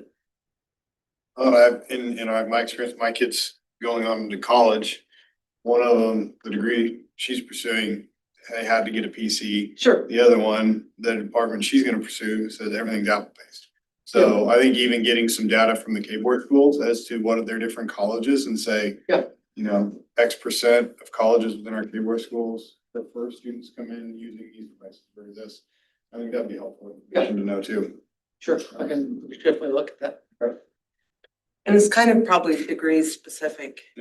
Sure. There are some Absolutely. You're gonna programs go that into are much more friendly on an Apple device. Yeah, if you're going to go in the media world, you're probably gonna use an Apple product because they're just that much more powerful of a device. But again, well, that's gonna depend on how adaptable the software development folks are gonna be. You know, it's an engineering degree at one time that was all PC based, and now there's some companies that are moved over stuff over to And it Apple changes based. everything, so, you know. All the time. So that's why I think it's important for us to have kids that can just sit down at anything and be productive, whether it's an Apple or a PC. If they go to college and they get that choice, if you go to K-State, I think there's an Apple on site, or at least there used to be. I think there still is, but you know, but that's not their only choice. So we'll go give them that option. Okay, well, we'll move forward. If you'll just take, I think it should take you 5 minutes maybe, to just go in there and just kind of quickly answer the questions. If you're not sure, just put up, you know, I'm unsure, and that's perfectly fine. We'll take it from there, but that at least gives my team a place to start on that survey and go from there. And then I'll get with leadership with Josh and we'll kind of figure out a time frame that works best to what we can reasonably hit for you, a target to get in front of you again. Thank you, Casey. Okay, thanks. Item F4, grade reconfiguration review, Josh Guyman, interim superintendent. Mr. President, I'm gonna reduce from this line item. Is it up?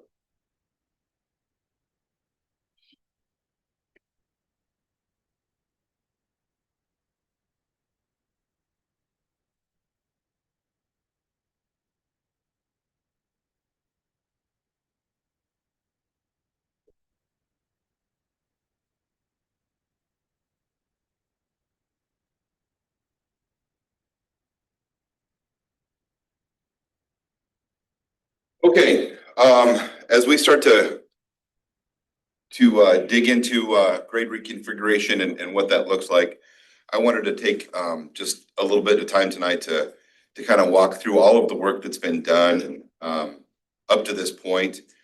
I'm a firm believer in work smarter, not harder. I think there's a lot of really good work that's been done that we don't need to repeat that work. And so I think we just need to kind of pick up the baton where it's at and kind of move forward with the project to try to get it across the finish line. And so as we look at grade reconfiguration, the discussions really kind of started back in like 2008. We found stuff as Jennifer and I kind of dug into old board minutes and things like that. There were conversations and there were committees that were put together back in 2008, 2009 to talk about grade reconfiguration and what that would look like. So this is a conversation that's been coming up. We kind of talk about it and then we kind of stop. And so those conversations started in 2008. They really picked up in 2018. And that's kind of where I'm going to talk about the work that was done in 2018. And then the follow-up work that happened in 21 and 22. And then, of course, obviously, we had those conversations last year as well. So in 23 and 24. So in 2018, this is just kind of a list of what that committee looked like. And so we had certified staff. We had community and parent representation, building principals, board representation, and then Renee Scott was our district facilitator that was kind of in charge of that. The task of that group in 2018, their whole goal, their whole objective was to evaluate the elementary, middle, and intermediate configurations to determine what they felt like was the best, most efficient program for or configuration for that. And so they met, they spent quite a bit of time, spent the whole year really looking at that. Began in November. They met twice a month for that whole month. They looked at specifically status quo, keeping it just like it is now with the K4, 5, 6, 7, 8 configuration. They looked at a K5, 6, 8 configuration, and then they looked at a K6, 7, 8 configuration. And through that process and all those discussions and the research that they did, the committee recommended that they that the board go with a K5, 6, 8 grade configuration for all students moving forward. So that was the work that they did. And then that kind of stopped. And if you recall, right around that time is also when we had to deal with all the drama that COVID brought with us. And so I really think that there was a lot of work that was going on with that. And then it just kind of stopped because we were scrambling to try to make sure that we could keep the lights on in other ways. And so in 2021 and 22, a second committee kind of picked it up. So this is the recommendation. We're recommending that we're going to go K5, 6, 8 with the configuration district wide. How do we do that? What does that look like? And so this committee this is the committee that was put together. Very similar committee as far as representation on it. The purpose of that committee was to develop alignment options for the district to look at that would be aligned with pre-K, then K5, 6, 8, and a 9-12 program. Talk about what the pros and the cons would be for each of those different scenarios and what the cost for each of those options would be. They also talked about having kind of an a la carte options for some of the things where you could pick up some extra things. And so there was conversation during that committee work about updating secure entrances at all the buildings and doing some things to make us more secure, storm shelters, things like that. So there were some other things in addition to the grade reconfiguration that was being looked at that time. So as they did that, they basically came up with two different options. The first one was to go with 3 middle schools. We would convert Charles Stone's into the third middle school. It would be repurposed to a middle school. Bernadine Sitz would then become a K5 elementary building. The other option would be to do the 2 middle schools, Horace Good and Kenneth Henderson. Obviously, we're going to have to spend some money to bring Horace Good up to the size to make it balance out with Horace Good. And then both of the intermediate centers would become elementary buildings, which would create some extra capacity that could be utilized for some other purposes. And then, like I said, they also have the a la carte options that were on there. So no decision was really made on what that should look like. Another committee got together on the 22nd to present to the board. They kind of went through the history of what the other 2 committees had done, what that looked like, kind of went through all of those things of what the roles of those 2 committees were, who those members were, what the first committee did, and all of the things that they looked at, the research, things like that, and then what their recommendation was, and then the second committee and what their role was, and then what their recommendations were. And then that's just kind of where it stopped after that last meeting in a couple years ago. So here's what I propose that we do moving forward. These are the recommendations as I've kind of sit down with leadership of what we should do. First thing we need to do is kind of look at a timeline for completion. What do we think that's going to look like? We need to have a clear timeline and communicate that out so that everybody knows. Realistically, I think the soonest that we're looking at anything happening would be the fall of 2028. I just don't think, as far as construction and all of the other pieces that need to happen falling into place, I think fall of 2028 would be the earliest that we could be looking at grade reconfiguration. We need to develop some steering committees, and very similar to what the committees look like before, we need to have representation from teachers and administrators and parents and community members. You all as board members, I'd like to have you all on there as well. One committee should be specifically looking at building and facilities. Obviously, we've talked about how we're going to be looking at upgrading KH if we move forward with this and what that's going to look like. But there's more to it than just adding to KH. Bernadine Sitz and Charles Stones, if they become elementary schools, they're going to have to be, they're going to need more playground equipment. They don't have much of a playground, and it's certainly not age appropriate for kindergartners. And so we're going to have to look at things like that. There's going to be other little things that are going to have to happen that we need to make sure, making sure that our playgrounds are fenced off and a little bit safer than, I mean, expectations that you had for 5th and 6th graders are going to look different than the expectations that you're going to have for kindergartners. And so we need to have a group that's going to look into that. So that would be that committee. And I would have Brandon in charge of that committee. He would be the person in charge of that steering committee. Everybody, every building in the district, with the exception of the high school and Garfield, are going to be impacted by this in some way.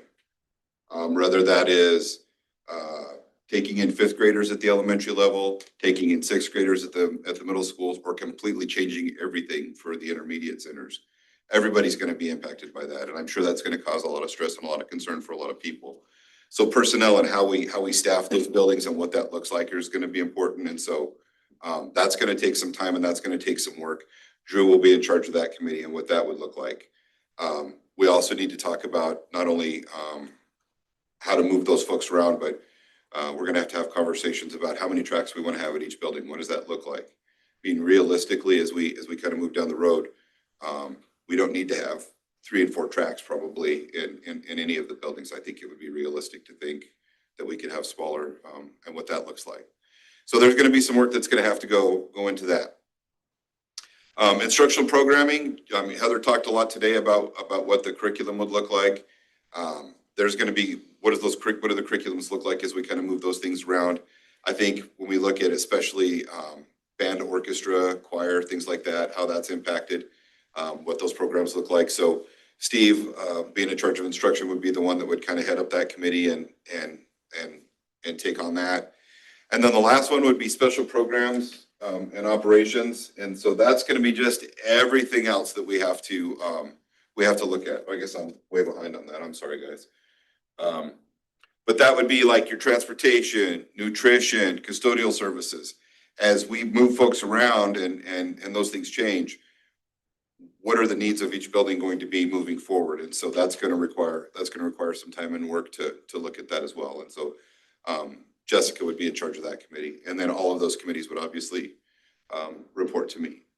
So that would be my recommendation that we do moving forward. Questions, thoughts? I don't really have a question, more a statement. And I was surprised at the 2008. Obviously, we spent a lot of time, over 7 years. The community every time has come back and said that we need to do this. And so I guess we get to be the lucky crew that bites the bullet and like really moves forward. Yeah. So I appreciate this presentation, and I think we get started. Yeah, I agree. I don't have a question, it's a statement. I agree. This can's been kicked down the road for 17 years. I mean, I've yet to have anybody in community tell me it's a bad idea. For every Right. 10 people, maybe one says, just leave it how it is. They don't say it's a bad idea. They're just like, it works, just leave it, you know? Right. So I think it's something that the public wants, the community wants. I want it. So I think it's time to move forward. I agree with those statements, but I do have a question. So this has been in the works since 2008. It's been looked at by a lot of community members, a lot of different committees. why hasn't it been acted on? I mean, what are the barriers? Or is it financial? Is it just So too much change? I mean, what are the barriers that why no board has voted for grade reconfiguration? So I think, and honestly, I don't know a whole lot about the stuff that happened like 2008, 2009. I can't speak to that. I will tell you that, as we looked at this, if you look at the price tags that were on there, that were associated with the two options that they come up with, that would have required a bond. I mean, either one of those would have required a bond because they were a lot more in depth than what the scope that I think we're looking at right now. I think, Drew, help me out, 51 million and 61 million, is that right? I think if we would have went with building onto KH and the work that we were gonna do there, building on another gym, updating the football field, there was a lot of other work that was gonna go into that. And it was gonna be 51 million, and then to convert Charles Stone's into the third middle school was gonna be 61 or 64 million. I could get those exact numbers for you, John, but both of those would have required us to take this to a bond. And I don't think the board had the appetite for that at the time. We've got a student population that isn't going the same direction as it was at that time. Right. So I think that they were probably over expanding what would have been needed on top of the gym and the fields and all the extra stuff that was included. It was, they were gonna get everything out of it if they were gonna do it the way that we're planning is more scaled back and probably appropriate for where we're at. And that's not to say that we won't look at those other things. I think when we have the architects draw up the work at Cage, I think they should draw up an extra gym. I think they should draw up all of those things so that we can kind of put prices on that. I don't know that we'll be able to bite that all off right now, but I think that's something we could look at and do in a phased approach down the road, because I do think there's an appetite for that too. It's just, how do we get there? And what does that look like? Plus you guys do bold things. So, yeah, I think I've shared with the board, maybe the administration team, that I feel like KH is probably our second nicest or second best property in the district, just besides the high school, based on its location. As Horse Good continues to age, I feel like Kenneth Henderson could become our premier property. So I think that looking into spending the money and making that property suited for its future, I think is a good idea. But I do also understand that could cost a lot of money. And I've spoke with some of you, like through grid reconfiguration, we could go a different direction where we go K6 and stay with 7, 8, 9, 12 and utilize the facilities that we have as well. Yes, sir. Yep. Both are possible.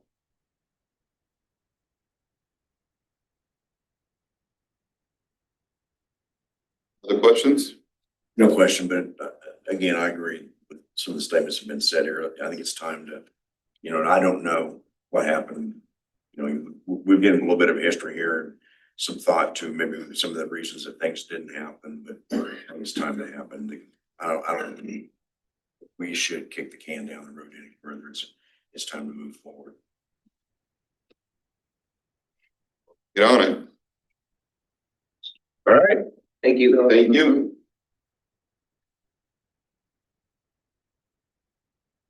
Okay, item G, new business. G1, the Board of Education is asked to consider and approve the addition of the following new. Randy, let's get. I'll go get it. Oh, sorry.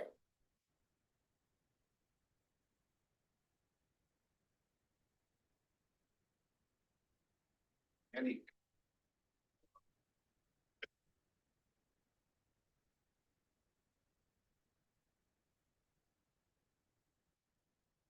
Okay, move on to item G1, new business. The Board of Education is asked to consider and approve the addition of the following new courses for dual credit. Dr. Virginia Duncan. Again. Hi. I know I've brought this to the board before with the buckets from K-Board, but I wanted to make sure and bring that copy, so it was kind of handy. The courses that are being brought before you tonight, they've been through Curriculum Council, and from the high school, they found out that there were a few courses that were being offered by the college that meet the Kansas Board of Regents buckets, and they're actually like way down on the bottom. Two that we're not currently being offered for dual credit at the high school, and then business management was on the CTE page that I put on the back. And it's in the bottom right-hand corner, that business management one. So information was just included in there. It's in here just to answer questions, but it's for you to kind of review and consider.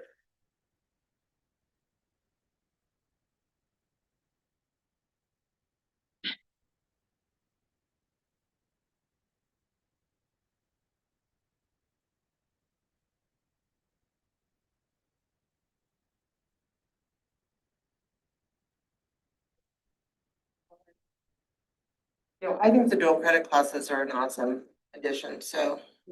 Especially when they like allow students to use that credit moving forward too, so. And I've had students, high school students, very excited about the opportunity for dual credit classes.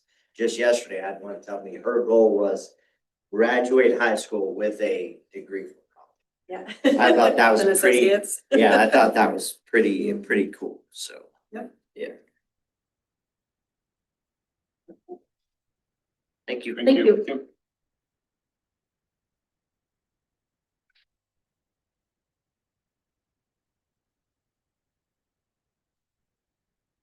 Okay, item G2, bus bids, for transportation, Director of Transportation, Shane Burns. So Jessica and I have been working on a 5-year rotation, just kind of keep our fleet updated. And this year, coming up is our conventionals, which is our 56 to 58 passenger buses that we use out on the country roads. So we sent out bids, we got one returned back. We're trying to purchase 3 buses.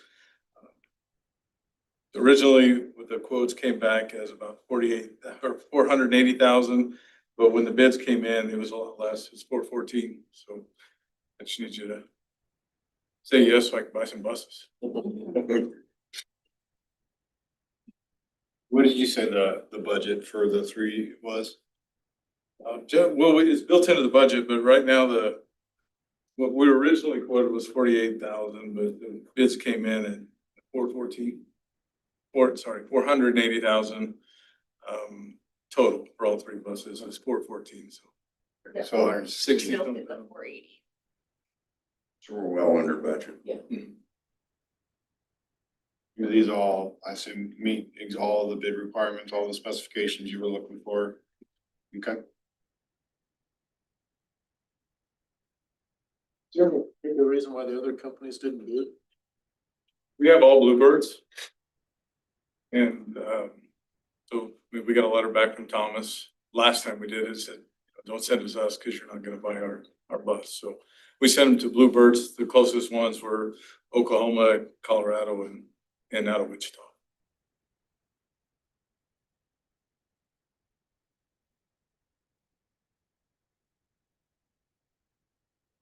Thanks. Okay, item G3, the Honeywell year 1 update and consider action on year 2 measurement and verification services contract. Director of Plant Facilities, Brandon Andrews. So first off, I'd like to apologize. Heather left, but my phone went off. I guess as Director of Plant Facilities, I thought it was going to show me the weather, the cloud that was moving through, but instead it wanted me to know that EF5 tornadoes will become more common. So thus the dramatic music and my fat thumb hit the wrong button. So I apologize for that. But, I'm here to discuss, first of all, in this item, and I will ask you on all 3 that I think I'm presenting tonight, we're asking for action if that's possible. But the first one I wanted to follow up with, a couple of months ago, Honeywell came and gave us a presentation and kind of pretty much brought us all up to speed on that project that we did. It involved the VRFs at the 5 sister schools, but then also the lighting retrofit nearly district wide. And so we were we're kind of pushing them and waiting on that year 1 report, which in the agreement, in the original paperwork we had to pay for. You've got a copy of that bill and what it cost us in your packet as well. And also in your packet, there was a 4-boxer that you've got don't have it electronically to put up, but, what we did, 6 or 7 of us sat in on this presentation. The report ended up being about 100 pages long. And so just to kind of, I asked him to pare that down and just put it in a 4-boxer so that we could understand it pretty simply. I asked them if they could be here tonight to present. We didn't fall into that. We didn't give them enough notification. They wanted a 14-day notification. Are you? I got Can your you full pull box. it up? Yeah, You want to put it up there? yeah, there you go. You're up. Oh, awesome. Okay, I can do that. I absolutely can't read that. But anyway, you've got it in front of me. I apologize for y'all. But what it boiled down to is their report came back that the project numbers, if you look in the top right-hand box, are actual savings from installation, and then in year one, a total of $659,640. They had estimated our guarantee savings at $414,127. And so during those 2 time periods that they measured, they're saying that they've saved us $245,513. I don't know, and the more I've looked at that report, there are some numbers that are skewed a little bit that I don't necessarily agree with. For instance, when they gave the original numbers, they estimated that our maintenance and operation on the LED lighting system would save us $183,000 on an annual basis because we wouldn't be maintaining and working on those lights. There's a 3% escalator clause on that for the next 20 years. And I think realistically, that should have been about a 7 or 8 year, and then it should have started actually decreasing. Because in reality, we're going to start working on those lights and have more maintenance and operation as opposed to it escalating. So, not to get totally deep into that, I do know we have. So I wanted to give you that report, and I'm certainly open for any questions on that. The other item, though, that I need some action on is they're pressing us to go through year 2 of this measurement and verification project that we would be billed, which it's in your packet as well. We need to pay them $25,563 for them to develop the year 2 report. And actually each year of our project, which is a 20-year project, this is built in with an option for us to exercise it so that we can have them do a report for us. I actually had a conversation with Jordan Bellotti from Honeywell the other day, and I was very frank with him because he was pretty frank with me in an email. And I just asked him, I said, why do we need to do this? And he said, honestly, if you don't have it financed and it's not a requirement of your financier, I wouldn't move forward with it. And so telling you all that, I'm open for questions on the actual savings and the report that was given to us. My report is probably very lackluster compared to what they would come and talk to you and tell you about. But I know it's a lot shorter than what we sat through the other day to let them know that, yes, we saved money by putting LED lights in, is essentially what we got told. So not to make light of it, I still think it's a good project. I don't see the benefit actually of us continuing to do the measurement and verification. I think as budget funds get tight, one of the things with those 5 sister schools is the Honeywell controls that we've got on them aren't very useful for us to be able to go in and control the systems like we want. We're very limited on our access on those Honeywell controls. Our control system with CNC is 13 years old at the high school. As a matter of fact, we've got one of those 6 boards that is down right now. So we're not even being able to control one of the academies. So what we're doing right now is kind of doing some legwork on the control side. I would like to look at the options of having an umbrella control system that would control all of our schools, especially those 5 sister schools, the high school, KH, and quite a few others as well that we use CNC with. So we're kind of exploring that. My thought process is, and my recommendation to you guys to not move forward with year 2 is we save those dollars and ultimately then roll them around and find a control system that we might be able to upgrade and shift those dollars to. But With that, I'll open for questions either on the report or item 2 that I need action on, which I'm recommending that we not approve option or year 2 for the maintenance and verification report or measurement and verification. So the 25,000 is just a report. Yes. But without the report, you can't hold them accountable to the guaranteed savings, correct? Correct. So if you change control system in the future, do we lose our guarantee? I don't know that the control system is part of that guarantee. I don't believe it is. Because I I can guess certainly follow up on the reason I asked that is from my experience with these, because this program was not only LED lighting conversion, but HVAC conversions too. And that control system that's there is setting operations parameters on that. And if you change that, the system kicks on earlier in the day, runs longer. the set points. All your set points change, then your energy usages associated with it can change and the guarantees can go out the window, is my concern. So that would be one of my questions about your comment about trying to. On the control, that certainly might, and I can double check on Yeah, that, and we might be locked into that for this, for the. If we want to be able to maintain the options for guarantees. Do they give a full outline of the projected savings? Do we have a document that tells us what the projected savings are for every They've given year us in about 20 years? Projection, yes, we do have that. From what you've seen, the data, do you think you can look at utility bills on those schools and at least based off of, Track it on our own. yeah, track it on your own and know if anything is really fading, tapering off or anything of that sort? Yes, I feel comfortable. Feel comfortable with that? If we don't buy in on year 2, can we buy back in later? Like if you see maybe year 3 and 4 seem off, can you buy year 5 report? I don't believe that. Once we're out. On the measurement verification. Yeah, I mean, all my questions here are really related to What if we if, step out of this, do we lose the guaranteed savings? And when talking to Jordan, the only red flag that he cautioned me on is that if we had it financed and if it was a stipulation of that financing, that we should continue to do it. If not, he didn't recommend it. is our contract written, if those guarantees aren't met, do they have to pay us back? So Brandon told me that Thursday, the gal that I need to talk to is out till tomorrow.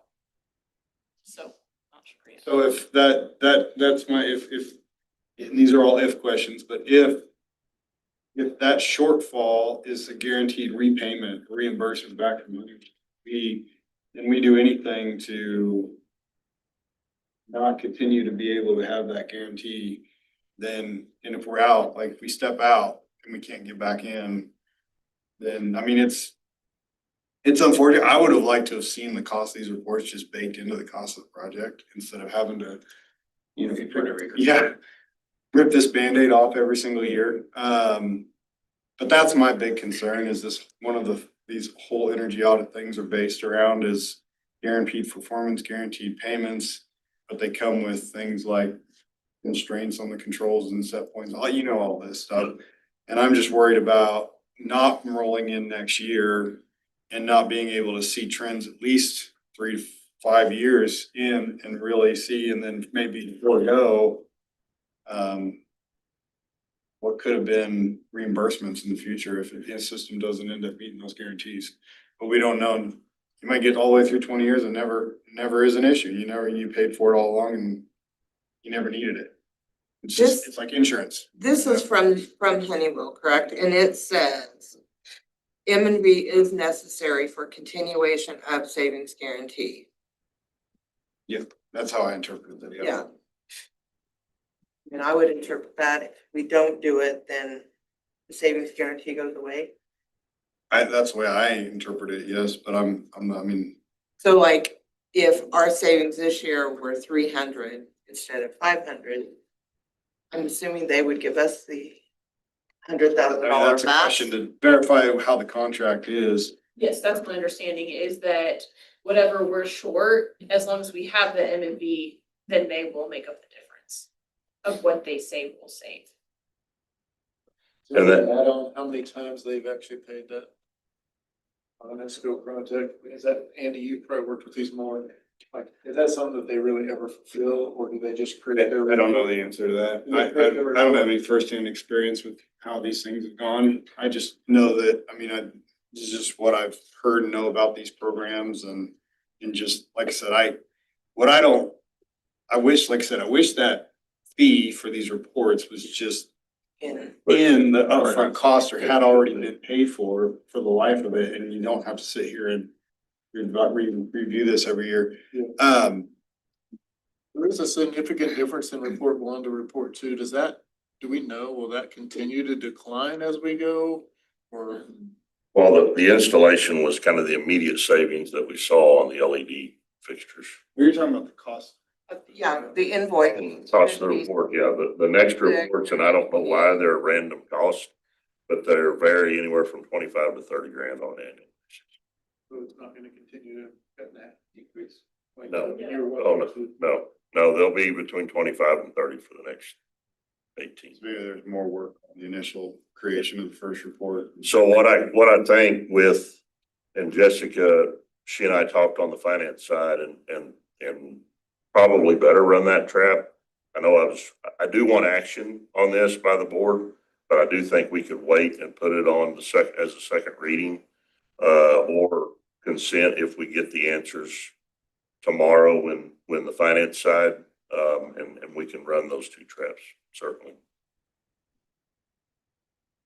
When they presented this to the board, if I remember correctly, you guys would have the data, but the majority, the HVAC piece of this was the most expensive, but the big savings was in the LED lighting. And the LED lighting was gonna pay for the HVAC stuff. So my personal opinion is, we're harnessed with what we signed off on, right, for the next 20 years or 18 years at this point. So if our finance agreement doesn't require us to continue to get this report, I really don't see the need to continue getting the report, because it is what it is at this point, in my opinion.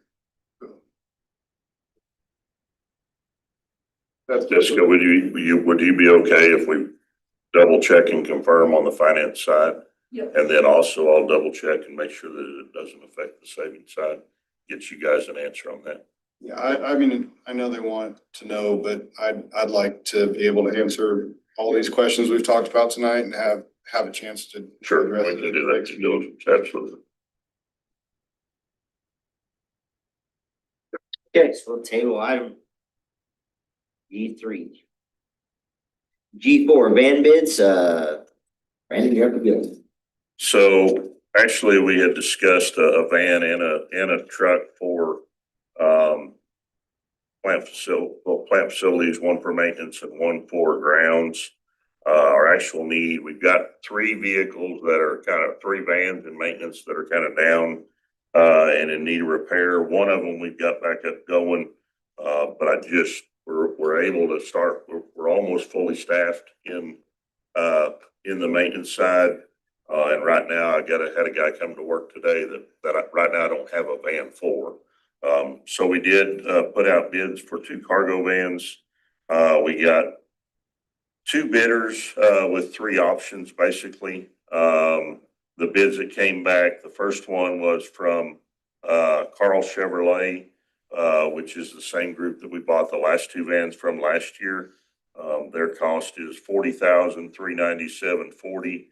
That's for 2025 cargo vans with no upfitting. Don Hatton out of Wichita bid the same two new, very similar models, no upfit, for $39,885. And then Don Hatton also gave us option two, which was a used version. They have two vans. One has 19,000 and some change. The other one has around 20,000 miles on it. They would still have a 5-year, 100,000 mile warranty. Those two vans already have a $1,750 upfit that we would have to put on the other new vans that we got. And so in reviewing those bids, kind of looking at it, I don't think, because of what we use them for, I think we could certainly go the used route. They've already got a partition in them too that would be another $1,750 savings that we would keep from having to pay out for upfitting. I was made aware these are old U-Haul vans, that are trade-ins, but they're both 2023 models. GMCs, very similar to what we bought in the past. One's got 19,786. The other one, I'm sorry, has 21,096.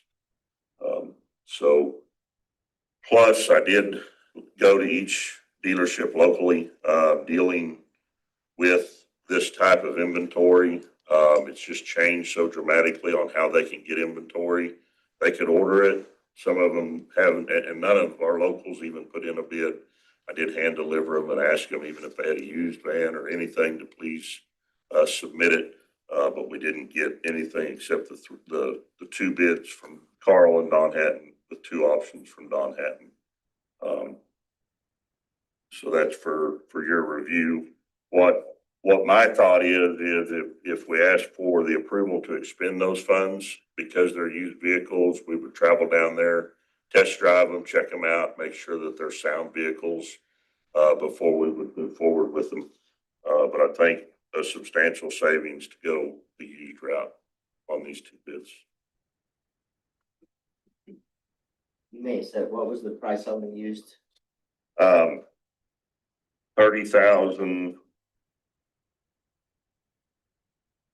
30,956 per unit. So a total of right at 62,000, a little less.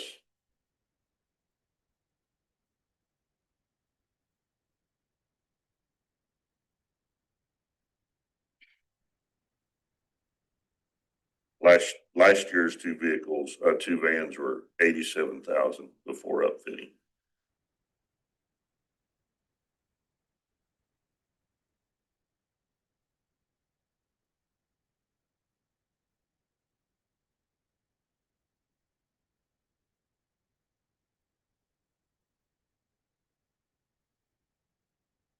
Or motion.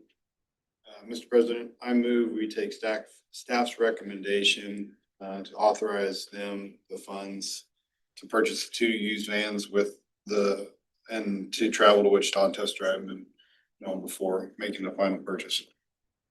I'll second. Moved and seconded. I had a question, I totally lost.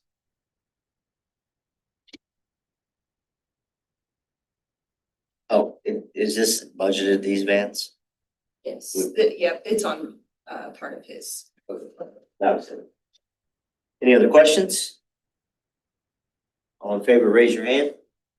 Opposed, same sign, motion carries. If I could, I would like to go back to the Honeywell, that email that we received on October 2nd states that we have 30 days from the receipt of that email, or they will not, allow us to go to year 2 of MNB. So if you table it, I don't know that we'll be cutting it close. And the other thing, so it'll just have to be decided. But then the other thing I found is on the M&V agreement, the payments, fluctuate. And they actually go up to 43,500 by the end, or 20. So we have one more board meeting until that final Yes, so decision. you'll have to make that motion. At the next meeting. The October 30th. Mhm. Okay.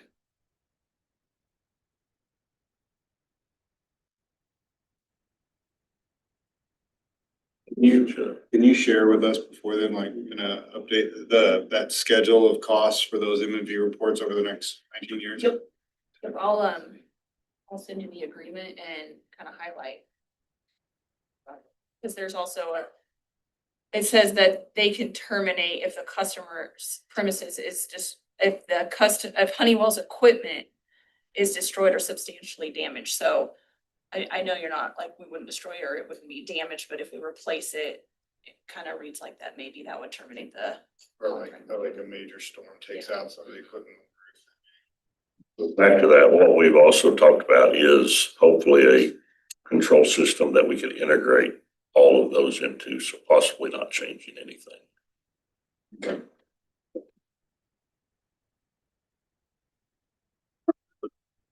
Okay. We'll go on to item G5, design bid build versus construction manager at risk. Item as well. So in your packet, you have a short handout on the design bid build versus the construction manager at risk.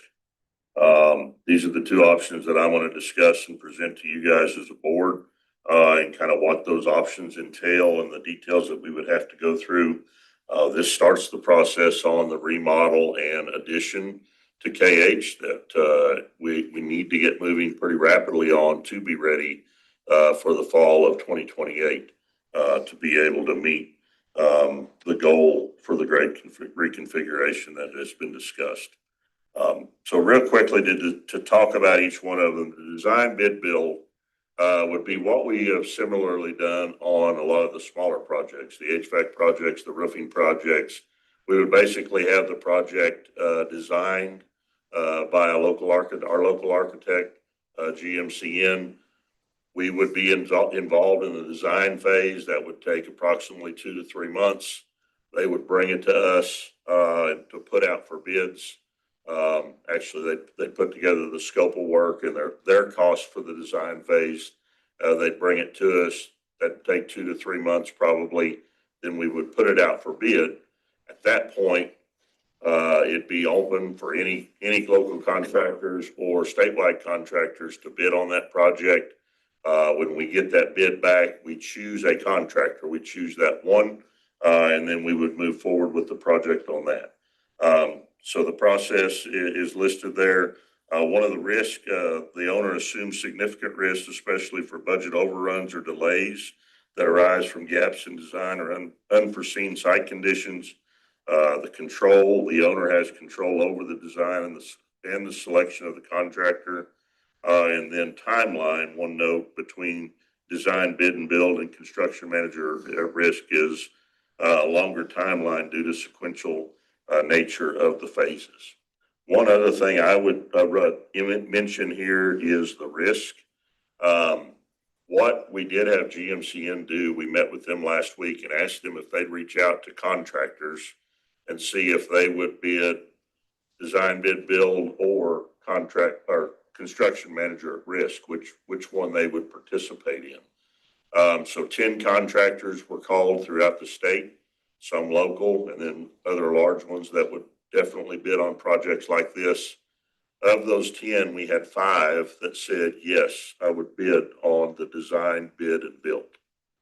Of those 10 that were asked to, 9 of those 10 said that they would definitely bid or participate in the construction manager at risk. So going in, we've got 9 out of 10 that say they would want to get involved. It's become a very popular process with the construction of larger projects like this, especially when you're dealing with phasing, which we would have to phase the 2 remodels through the summer, and then obviously the large construction with that. So one of my concerns is those 5 that we've got that committed to bidding.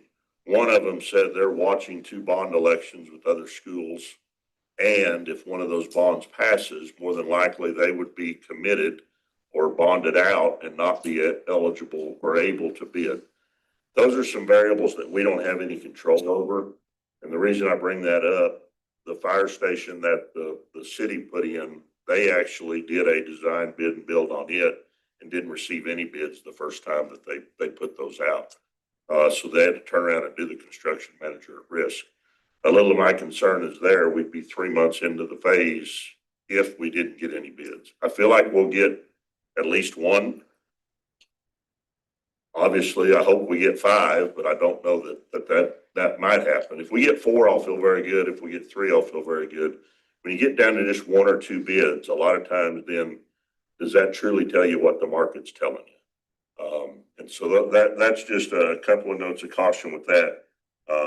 Now to the construction manager at risk, a much more involved process on our end, which is a positive, I believe, because basically the way the construction manager at risk process starts, you guys as a board would make a motion And I'll visit about that motion if you want more details on how to say it, or how it would go later on. But essentially, because of the phasing and the intricacies in this project, you would want to go with a construction manager at risk. You have to make that motion. State statute dictates then that we have to publish it in the paper for 14 days. And then the public would have an opportunity to come make comment on the construction manager at risk process that we're considering. So we would do that at an upcoming meeting, if that motion were made tonight. Then and at any time in this process, the board can say, we don't want to continue with the construction manager at risk. So keep that in mind as well. But ultimately then what would happen, our architect would work with us. We would put out an RFQ, which is a request for qualifications from any company that would like to participate and be interviewed. We would also put a committee together. It could be you guys as a board. It could be the construction committee that Josh referenced earlier, once we get that committee put together. And that RFQ would come in. There are some guidelines that the statute tells us. If we get more than 5, we could narrow it down to 3. If we get 8, we could narrow it down to 3 to 5. If you get 4 or less, you have to interview everyone that applies. So you have some leeway to pick who you actually then want to send an RFP out for, which is a request for proposal. The request for proposal is then sent out. It's a state form. A lot of the request for proposal is an actual state form when it comes to their fees. They have to fill out their fees, which possibly benefits us, which, if you have more participants, maybe you get more competitive fees in that process. And then ultimately those RFPs go directly to the state. The fee portion of it goes directly to the state. The state has an on-staff person that ranks all of those fee proposals that are submitted. Our board then would also interview and go through the RFP process and rank all of those that come in. At the end of our ranking, then the state sends us that fee proposal report. We interject that into our report and help make our decision on who we choose as our construction manager at risk. Then our process truly starts, and it goes, if we've got a construction manager at risk that we've hired, our architect designs it, our construction manager at risk budgets it right alongside as the design is being made. So we're watching our dollars with the project, how it goes. We've obviously got a limited amount of funds that we could utilize on this remodel. And so then by the end of the design phase, there becomes a guaranteed maximum price that would be established and negotiated and set forth. So we should know exactly what our guaranteed maximum price is. 5 years ago, when this was just getting started, that process had a little more teeth in it. I did follow up with our architect firm today, though, and Clark advised me that maybe the last couple of years, the state has softened that, and there's not as much teeth in it if the project goes overpriced. So that is something to consider. But ultimately, they're watching our budget throughout. They're hiring contractors. We can set some stipulations forth. Also, GMCN said they would help us on the front side of this entire process to help us establish our selection criteria, so that moving through the process, we would have kind of a template to use through that selection process. So that's and the timeline usually is more accelerated, anywhere from possibly 2 to 3 months. The risk with the construction manager at risk is places the risk for cost overruns onto the construction manager, as they are committed to delivering the project with a GMP. Again, as I stated, Clark said that the state has changed some stipulations there, but still they're expected to keep it under budget. And then the control is the owner has more involvement in the project through a collaborative partnership with the construction manager. So our committee, our group that we put together would work throughout the entire process, working with that construction manager as items come up. The only real risk of change orders, and there could be change orders on either side, and that would be above and beyond the initial bid or initial guaranteed maximum price. And then the only other caveat that's entered in on the construction manager at risk is if we were to find something like an oil well or a water well or gas well that needed capped, that'd be an added cost that'd be above and beyond the scope of the work. Or if we change scope, that would change it as well. So at this point, I think I'll stop and ask you guys if you've got any questions.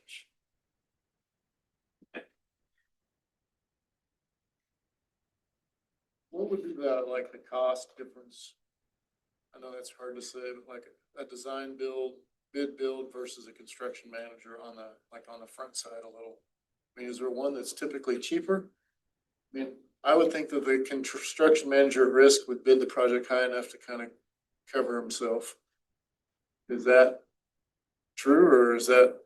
Well, either way, there's going to be contingencies built in. And so on the bid, a lot of companies are going to look at it. One of my concerns is the number of bidders that would stay involved and stay hooked. I mean, we thought we had 3 bidders that were going to kind of come in at the end on our Abe Hubert HVAC bid the last time, but we ended up with just 1 bid. So if they would stay hooked and come all the way through that, because there's some other variables that could affect that. But as far as cost difference, your construction manager at risk may wrap the project up quicker. One example is one of the first construction manager at risk projects done in the state was our high school. The much larger project, you're talking about scope, was that about 50 million, I think? High school, Yeah. 97 million was the total. Okay. So by the end of it, we had a pretty substantial savings. I think, and we kind of talked about that this morning, maybe the price of steel went down during the scope of that project. And so that benefited us. And we ended up with quite a bit of overrun or contingency that was probably built in that ultimately we ended up getting back and able to use in other areas. I don't know what it is, but the 5 and 9, for some reason, the construction manager at risk has become more popular for people to get involved in. And maybe that's where the competitive nature of the fees come in, because they know they've got to be competitive to be considered.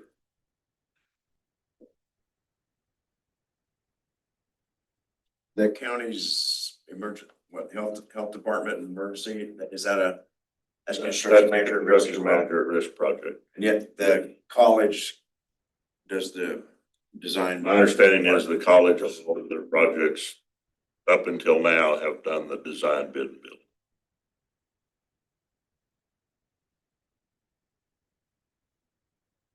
I don't know that there's a right or a wrong answer here, quite honestly. I think it's that we've gone round and round in circles. I'm a lot more conservative than Jessica. She teases me because I have way more insurance than she does on everything that I do, because I want to make sure that I'm protected. So I'm the type of person that would tend to want to lean towards construction manager at risk. Jessica's willing to take a little bit more risk because the risk versus reward there, and it's not significant risk. I mean, we're still going to be okay. We'll have money for contingency, but I think she feels that way. And so I don't know that we have a recommendation for you all as staff for this one. I think it's really kind of what you all see as the best benefit moving forward. I'm okay with the design bid build. I've had some experience with that, and it was a good experience, so I'm not up here to say that it was bad. I feel like these contractors that bid this kind of work, this is really the scope of this job is pretty simple. I mean, we're adding on some classrooms for now. I mean, I don't feel like the scope it's some elaborate design, and I feel like these contractors, they know where they're working. They have their electricians, they have their plumbers. I don't see a contractor that's gonna bid on a job this big just fly by night hiring an electrician that he doesn't know or that she doesn't know. I don't. They, on a project this big, they're gonna work. They're gonna know who they're working with, you know, I hope. There's always risk. I mean, you could always be wrong, but I think also the bid build, you know, the design build, I think that takes out all politics too involved in that. Because then you just take the lowest bidder. There's no more, well, you chose them because of this, or you chose them because of that. You know, you interviewed, yeah, everything's subjective and your scores were, because I've been a part of these too, the construction manager at risk, where you sit down and you interview them and then you have a matrix that you go through and you score them, and it is subjective to what you felt like. And where if you do the design bid build, it takes all of that out of it. There's no more politics involved in that. You just take the lowest bid, and that's what you do. And I believe, I don't know, does the district have a policy about if like bids are very comparable? I know the last project I did, if they were within 2% and one was local, we had to choose the local one. I don't know if the district has anything like that. We've got a, I don't think we have to choose local, but I think we have the option to choose local. Is it 2 or 3%? It's more so like if they weren't the low bid, you could take them because they're local, Yeah. You didn't have to, but the option was there. Then I trust the architects, that these are local architects. We're not hiring an architect from Kentucky. You know, they know the markets, they know they're gonna get pretty close to what, you know, the architects. That risk is on us to accept their, but that's where I'm at. But I'm not drawing a line in the sand either. If everybody thinks that the construction manager risk is the way to go, then I'm not gonna dispute that either, but that's my 2 cents. And in the design, bid and build, what are construction or engineering firm that we work with now, would they have some of that work already done from the past? As far as some. There's probably some design work done, but what we've talked about doing is we, because it's got a little age on it, we probably need to refresh that and start that over, and we would do that with Cage, but certainly there's gonna be some, the architect firm will already have Some of the design. some of that design, yep. Yep. They've done some of that. So worst case scenario, Benefit both routes, sorry if we about go with the design build, whatever, last Design week. bid. Design bid build, yeah. And we don't get enough bids, and we're not happy with that, then we could move to the other model. Worst case scenario. That's one of the risks you take, is if we don't get a bid we like, or we get one, then we have to start there. In doing that process, how long would we, was, I guess, timeline would we be out when we get that bid, those bids back, or that we're happy with on it? I'm gonna say conservatively 3 to 5 months. I mean, I think we'll be done with the bid by 3 months, but if you're turning around doing the construction manager at risk, if you're only starting the process after that, you know, the other thing to consider, you can start the construction manager at risk and stop it at any time. The other thing I didn't mention, through the construction manager at risk process, we're not out any money except to the architect. All of the firms who would develop the RFQs and develop the RFPs are all on their dime. Whether that's common, I don't think that's probably very common.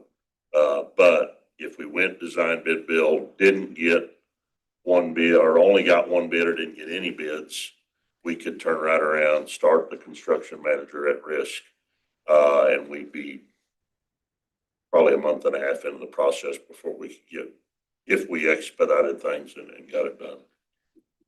Say we do get 3 bids or 4 bids, and we don't have to accept them, right? If we don't like them, or it doesn't fit into our budget, or. Yeah, I would put a little bit of caution to that. We've dealt with that with AP Word on the HVAC. Yeah. Doesn't make us real popular. No, the contractor, yeah, I'm sure. They're not gonna wanna do work for us for very long if we do that a lot, but yeah, we would not have to. And I'm not only sold one way or another, but on the hard bid, that we're talking 5 said yes, we don't know what that'd be. 5 said no. On the construction manager at risk, we have 9 that said yes. You would hope that would be very competitive on that side. I mean, you would hope both ways, but you don't know on that. As you just said on, I don't know, it's it's a different thing. It's HVAC system, but you got one bid. If we did the hard bid, and we're down the road 3 months or so before we come to a point that we don't like the bid that we got or the bids that we got, we start over, such as the city had to do with the fire department, are we gonna make our fall 2028? It's gonna be close. I mean, I think that's gonna be a tough sell because you're talking, what did they say, 18 months of construction? I thought he said we had some wiggle room on time. Yeah, he did say Yeah. 18 months Yeah, construction. but 18 months of construction, so if we're out till, 3 to 5 months, that's at that point with plus 18, that puts it almost 24 months. I mean, I think it's doable, but it's gonna be getting close. The addition. Because you're gonna have work to do after construction's complete. I mean, there's still. The addition part of KH is very clear cut and dry. I mean, what we want, and that's pretty easy to design. The remodel portion is the inconvenience, the timing, the phasing. If we were to move offices and have that in there, I mean, that's gonna have to be done in summer. Cafeteria. Giant cafeteria. That's probably something you don't want to do during the school year. Yeah. No, That'll come down. comes out front. Send them all outside to eat for the next So, 3 months. If we go construction manager at risk, when do we get the fees? When do we find out the fees from the contractor that's doing that? So the construction manager, the fees come during the RFP process. Those are the ones that are submitted to the state. The state ranks those fee proposals that are submitted by each one that we interview. And then we would rank them on every other criteria. And then the state would send us the rankings on the fees, which we can add to our rankings. Well, how far out would we be if we started this tonight? Quickest. Month and a half to 2 months. I mean, I If we think. get to that point within 2 months, and we'd know the fees. Design is done or before? Before. The fees would be submitted before the actual budget, and the guaranteed maximum price would be after the design phase. But after you've already hired the construction manager at risk. But you're also gonna work with that construction manager to determine, like, this is what I want.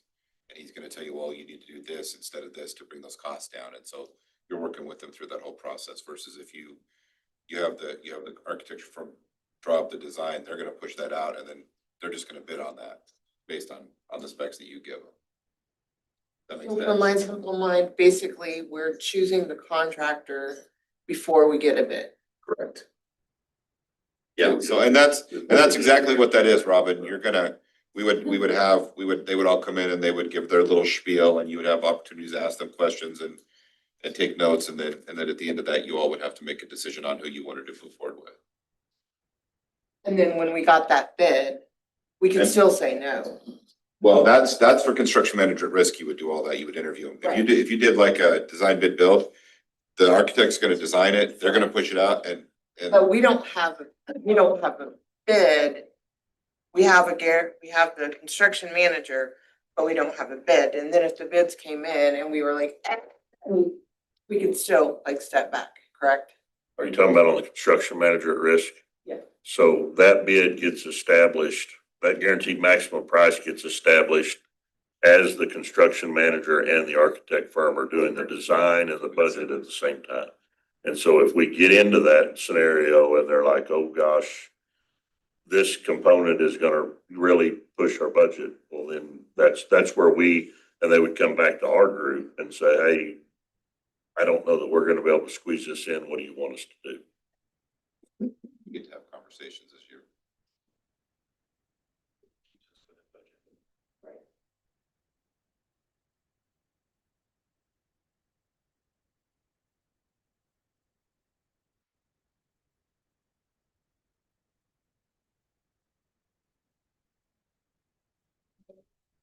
I just say, I like the construction manager at risk process better.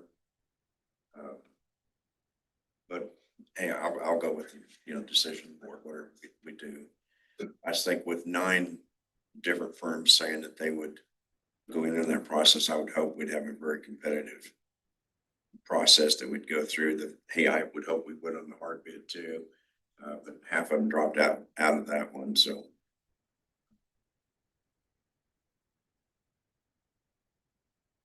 There were two, just so you'll know, that would possibly participate in a hard bid if we were only sending it to a select group of bidders. But obviously, being a taxing entity, we can't do that. I don't know how we would do it. We can't do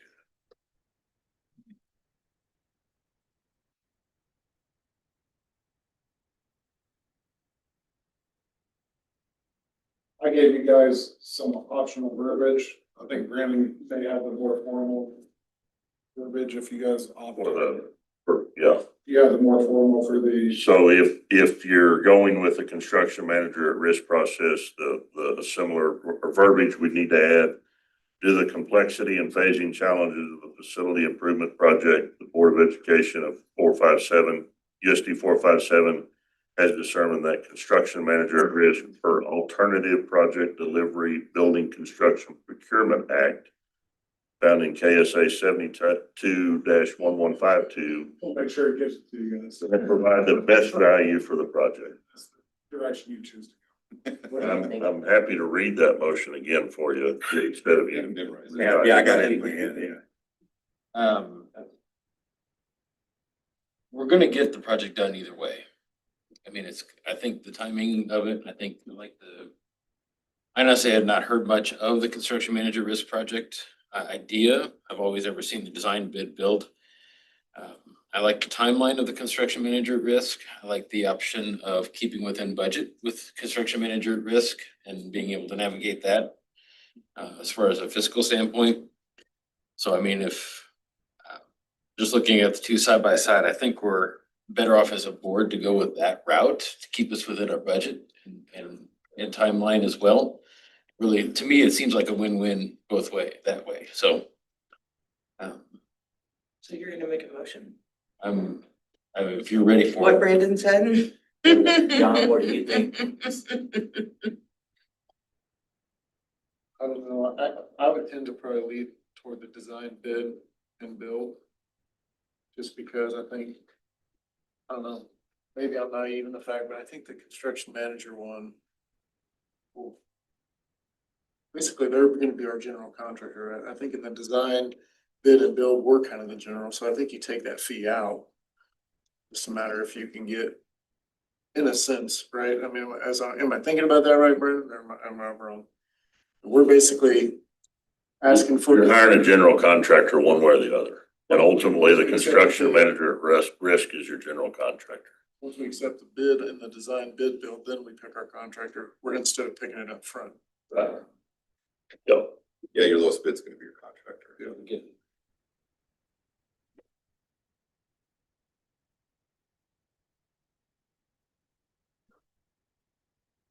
I think, and I don't know, and that's the problem, is you just don't know. I mean, I think the project's cheaper, less expensive if we do the design bid build.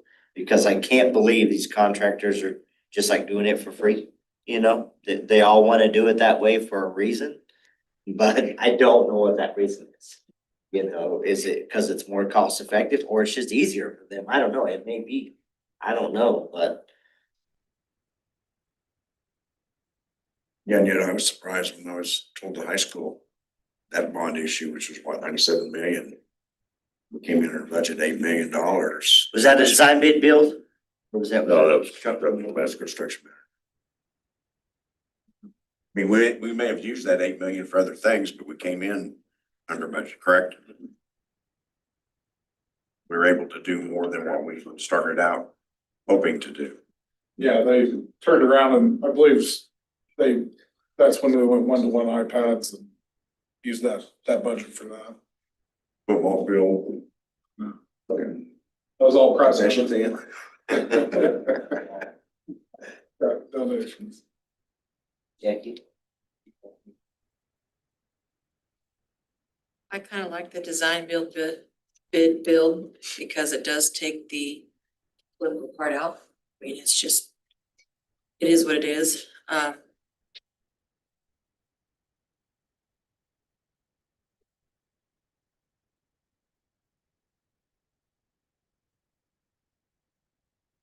Because I don't really have a preference one way or the other.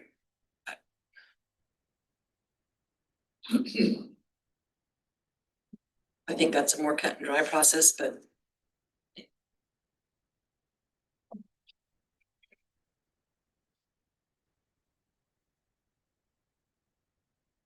And you said you've got language for that motion already. Yeah, they can just use the simple language that. That's pretty simple. you're reading it. Hopefully, you did some Haggerty and you fly before. Great. You need to make this motion. We need to do something. Yes, Yeah. I would agree. Yeah.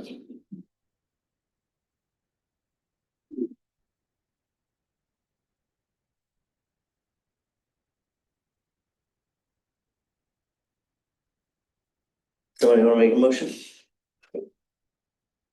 I'll make a motion. Mr. President, I move to authorize district administration to proceed with the design bid build process for Kenneth Henderson Middle School addition and related grade configuration project. We have a second?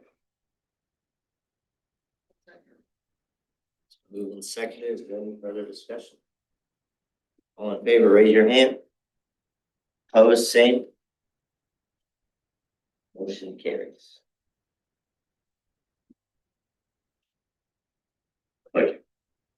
Thank you, Brandon. Okay, move on to item G6, student information system purchase. Casey Wise. Oh, he's in my office.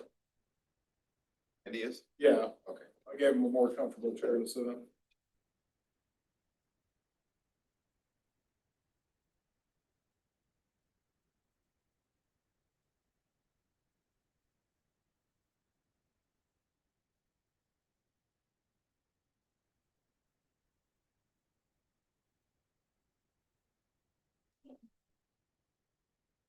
Sorry. Oh, you're fine. Go ahead and play like the Jeopardy music. No, no,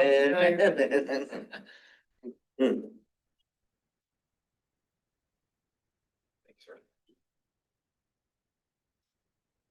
All right.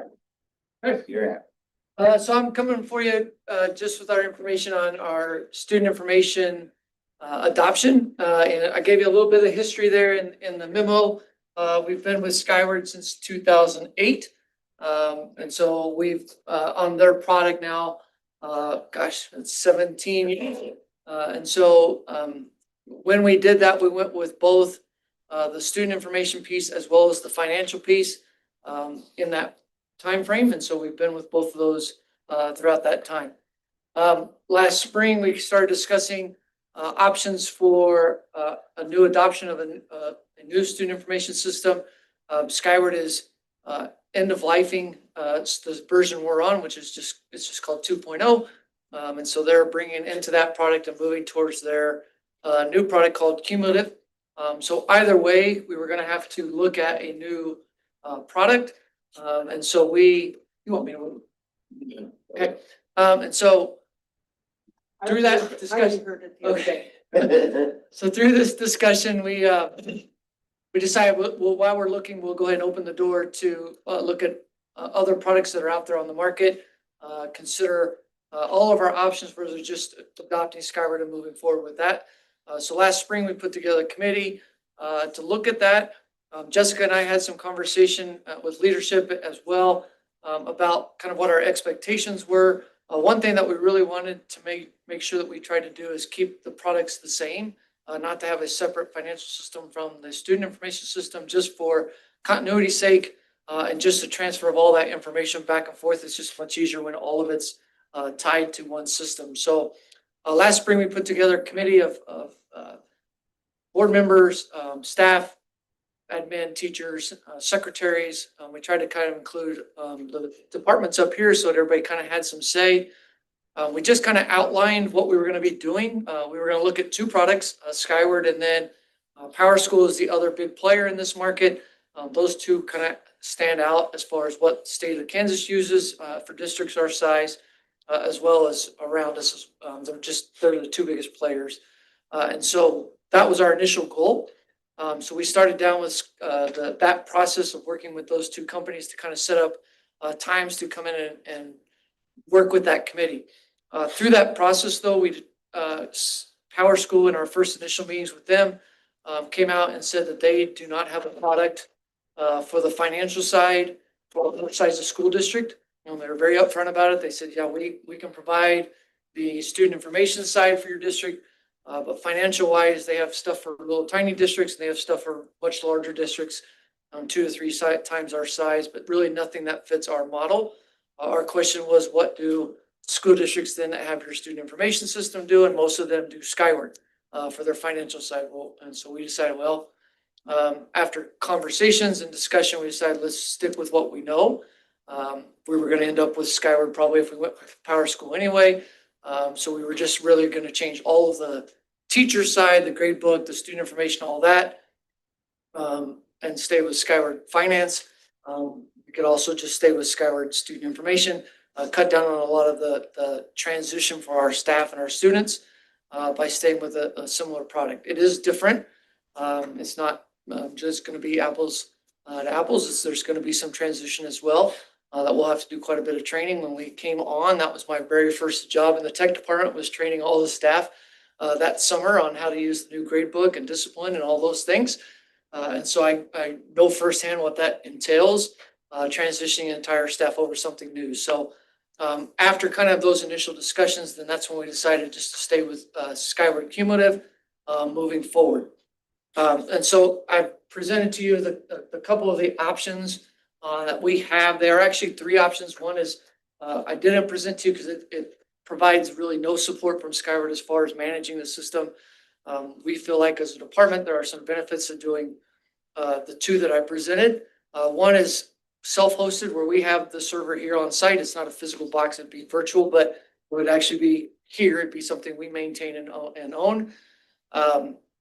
With Skyward, they call it managed services, which mean there'd be they would have a partner at Skyward that would manage some of the behind the scenes things that nobody else sees, the security and some of those pieces at that cost. So that's option 1, is that self-hosted managed services. That's a 3-year locked in rate. So you can kind of look at that. Our current budget for Skyward is $157,000, just a little over. So we'd have 1 more year of that before we start rolling into the new fees. Ultimately, our 3-year fee would be about $160,000. The second option I gave you is cloud hosted, which would be they partner with a third-party company that does Fortune 500 companies. It's not just for Skyward. They do lots of other cloud hosting called IS Core. They actually host the product for Skyward. So they would then, the benefits of that product, obviously there's a cost. You can see the difference. The main difference in the cost between the 2 is that hosting service. It's about $20,000 overall in a yearly cost when you kind of subtract out the managed services and whatnot. So that $20,000 buys some important pieces to us. Cybersecurity is one. We have things in place to manage that, but you're talking about a lot of student information, a lot of personal information that belongs to all of our employees, banking records, social securities. There's a lot of things that are there. I think our team could do that and could handle that, but this company that's their entire purpose for hosting with them would be to maintain that security threat. The second option would be redundancy, having a backup of the database all the time that's off-site, that's not part of our network, so that if something did go wrong, there'd be that backup, immediately be able to flip the lights and be up and running. The third one would be, I said 2, did I say 2? I lost track.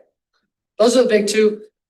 We could replicate those things. In that second half of that memo, I kind of, just the fiscal note, we did some research into some of those pieces, the backup and then the redundancy of being able to provide the system all the time. We would have to add some additional hardware. Our backup system now manages what we currently have, but we would have to do an upgrade. We're talking about a fairly large database. I think right now, I don't want to quote because Anthony will tell me I'm wrong in the morning that I quoted you wrong, but a substantial amount of our backup is tied into Skyward. And so we would have to upgrade that system to add another database, because what we would do is continue to maintain the current one that we have. Skyward rolled 10 years over. We would maintain that other database, obviously for historical purposes, as well as if we needed to go back and retrieve information that didn't come over, those kinds of things, we'd have that access to be able to do that. That server is on site.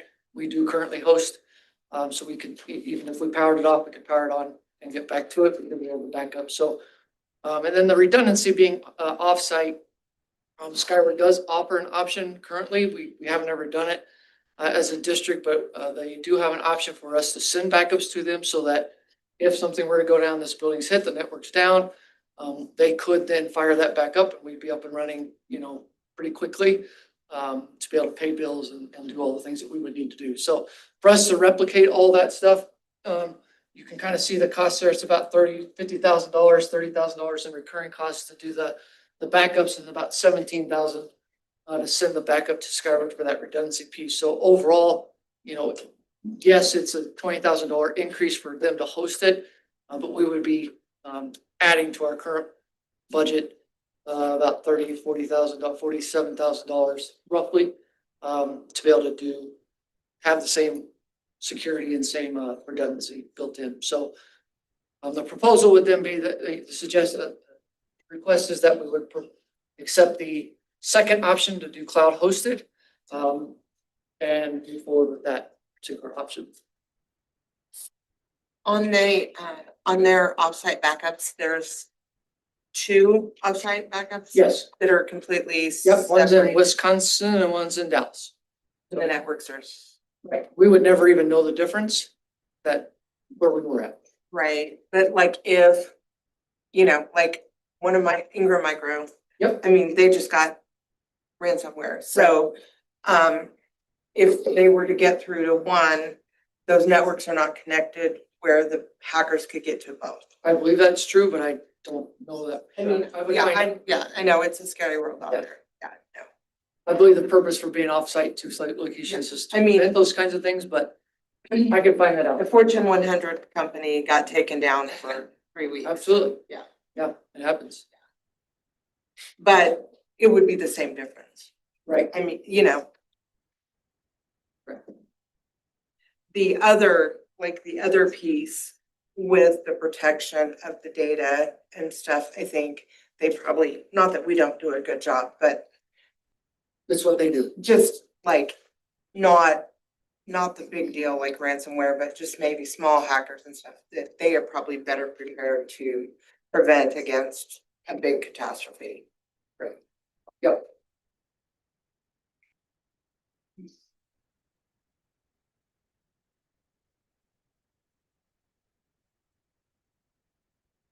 Just so you know, just a quick bit on the timeline. I forgot to include this piece for you, and I can get you a hard copy of this. We wouldn't be doing anything until fall. Our teachers' impact wouldn't really start until spring of 27. We're actually 26. Well, if you approve it at the next meeting, we'd sign the contracts, get going. We would pick a rollover date, which would be sometime in the summer of 27. Would be like we're switching the lights and going from one to the other. We would start the actual rollover process next fall, 26. That would allow, I believe the understanding is with Skyward that they would start rolling the financial side first, get all that side kind of up and running and transitioning through their process. The student information side would work along those same lines, but we would really start more towards the later half of the fall, early spring, with training probably taking place for staff sometime late spring 27 through 27 summer, depending on how we want to choose to train all those folks. But would be first day using the system would be July of 27, somewhere in that neighborhood.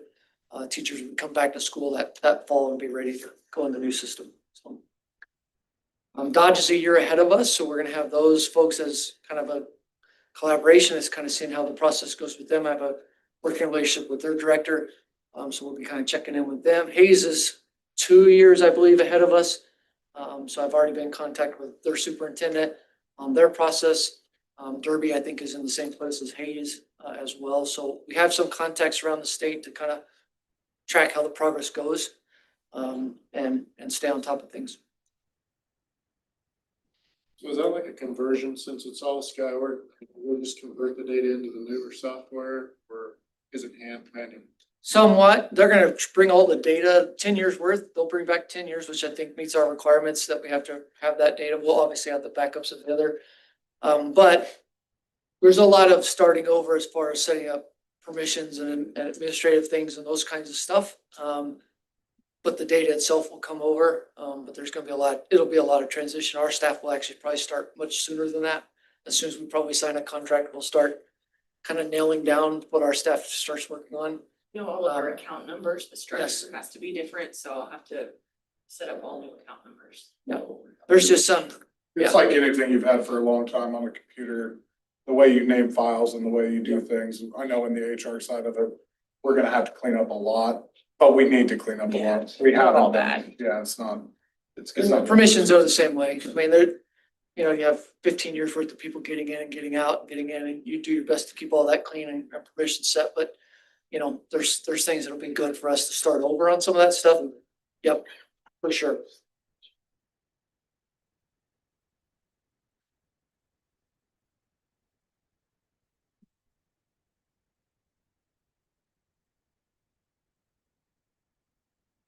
And it'll just be on the consent Yeah, agenda. yeah, it can go, it doesn't need to be decided. I can go to the next meeting. We'll just have it on the consent agenda for the next meeting and unless there's something I hear different. And then once we kind of get to that process, then the contracts have already been read by council. So we're ready to sign and go and start that process once you come to this. All right, G7, the AI policy, Casey. Hey, so I've been here before with this policy, so this is just an opportunity to come back with the executive order from the president. I've shared a couple of things over the last couple of weeks, I believe, with you. That order, I think Josh shared with you even before I did, just a summary of what that entails. The pieces that are important to us, obviously, are more the instructional side of things. I just tried to highlight a few up here. That it's a national educational priority, cultivate students' abilities to understand, use, and critically evaluate AI systems from elementary through high school, maintaining U.S. global leadership in AI innovation, and preparing students to thrive in a technology-driven workforce. That's part one of the purpose and vision. Section 4 that of the summary I gave you was to develop AI literacy and critical thinking resources for all K-12 students. That's something the government's working on, but we would be seeing coming down the pipe. And then finally, just another piece for us is educator training and support, being able to reduce administrative workload for our staff, enhancing their teacher training and evaluation. I think I shared some stuff from Virginia and Heather from their point of view as an instruction department. And I think it was Heather that mentioned a product that could help evaluate. That's just one example of a product that could help our instructional coaches evaluate teachers and just help take some of that administrative workload off, allow them to build that relationship with the teachers versus just, you know, checking the boxes. And so those are some examples of things that would kind of meet those bulleted items. I think we're at a point where I think we need to do something. I know the previous plans we brought, I think one you felt was a little too vague, I think, if I remember right. I may have the order out of line. One was a little too specific, a little too broad. I think it was 4 or 5 pages, which was pretty long. The other one we brought back, I think, was a little less than that, but maybe still went too far the other way. So we tried to look at other policies around the state. I think I sent you 5 or 6 examples from schools around the state that have a policy. That's not a common thing just yet. I found lots of handbook references to AI just in like student handbooks, but not a full official policy like we're talking about. We're just basically added it to their academic honesty policy in that student, like in a student handbook. I found references to those. But the main focus I could find as far as policies written were the ones I shared with you from I think 5 districts around the state. Our state does not have a state-led policy. I shared also with you kind of an outline of all the states that do, so you maybe had a chance to read some of those. It's a lot of information, I get that, so if you didn't, that's fine. But it gives you an idea of what's going on around the country as far as adoption goes. So we took all of that data as a group and tried to work on a policy that just met what I thought you wanted from us as far as setting some guardrails for our staff, but not allowing it to be the wild, wild west either. Keeping the instructional focus in mind, I think was a question John had, and I think others shared, that we don't let teachers just run wild with replacing the approved curriculum and setting some guardrails there. So I think the policy that we presented, we ran by instruction. They've had input from them. Leadership's had a chance to read it over as well. And we feel like this is a good starting point for us as far as the district goes, as far as setting some guardrails and some guidelines for our staff. I think without doing it is doing exactly what you are fearful of, is that they're just doing whatever they want. And so this at least allows us to start training, start teaching, start having conversations about, I think teachers right now feel like nobody's said anything, so either they're too afraid to do it, which isn't what we want either, or they're just doing whatever they want because nobody's telling them they can't, right? And so we haven't had any trainings on AI since the last time we met as a board and you tabled it. We kind of stopped having conversations about it. But this would allow us to kind of get back in there and start sharing, some of those privacy concerns, some of those, instructional concerns that you guys have raised. So this just kind of sets the stage for what we can now build upon going forward. And I do think this is gonna be one of those things that's gonna be evolving really quick and it's going to change. I think this will be a policy that Casey will probably have in front of you more often than most of our policies, because as we learn more and we gain more experience, he's gonna wanna make updates and recommendations to you all. But I think this is a really good, it's grounded in a really good place to start to get us at least going in that direction. And we purposely didn't set a lot of specific, you can use this, you can't use this, because it's almost impossible to do. We were gonna set ourselves up for failure. So we tried to write guidelines that would say, these are things we can apply to any of them that you pick, and we'll help guide you on which ones we want you to use. But, just being able to say today you can use ChatGPT and you can't use Claude, that was gonna get unwieldy to try to manage it and police. And so this policy allows us some flexibility there, but also some teaching moments as well. And this one, again, I think I just asked for a first read. I don't know that you have to come to a decision tonight, but the ask would be that we just accept it as it is, and be able to start moving forward with some instruction.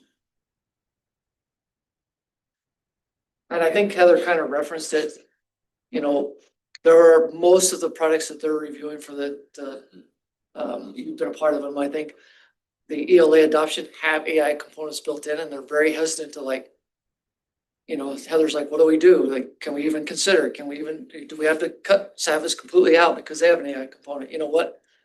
What direction do they go because we don't have something in place? So it's not limiting their ability, but it's starting to become an issue. I like this version. This reads well to me. I think it's just like you said, I see this being a very fluid document. Sure. Changing all the time, but I think this is a real good foundation. I think you got it right on this one. Thank you. I interrupted somebody. I don't let somebody start to say something. Sorry.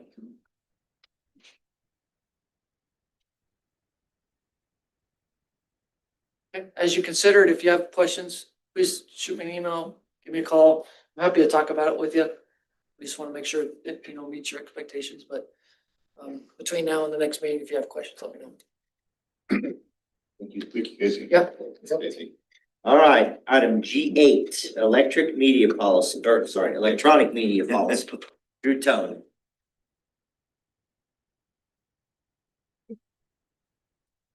Thank you, board. So tonight I bring to you a policy that was approved all the way back in 2012. We're asking you to consider approval of board policy GATA, employee electronic media policy standards of conduct. This obviously is a first read, and will be placed on consent agenda unless asked otherwise at the next board meeting. This is a new policy that we've had before. Its intent is to provide guidance to staff and administration about the expectations for all electronic media. It was first introduced, like I said, in 2012, but there's no record of where it was implemented. It was actually placed originally in staff handbooks, and then when handbooks were updated, it wasn't moved over to board policy. We couldn't even find it in the old handbooks. That's where I was told it was, but we can't. But yes, That's that's where correct. I believe it was. We're obviously presenting this with hope of adoption. You guys have a copy of the original policy as it was written in 2012. I talked to KSB. It's a pretty common language in this policy, as well as talked to Jennifer Cunningham, and she has looked it over and approves of the policy. So it's the policy in front of you. This is a first read on the policy. Open for questions.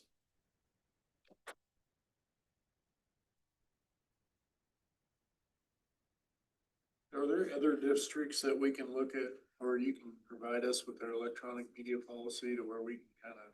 Yeah. We'll provide you with some.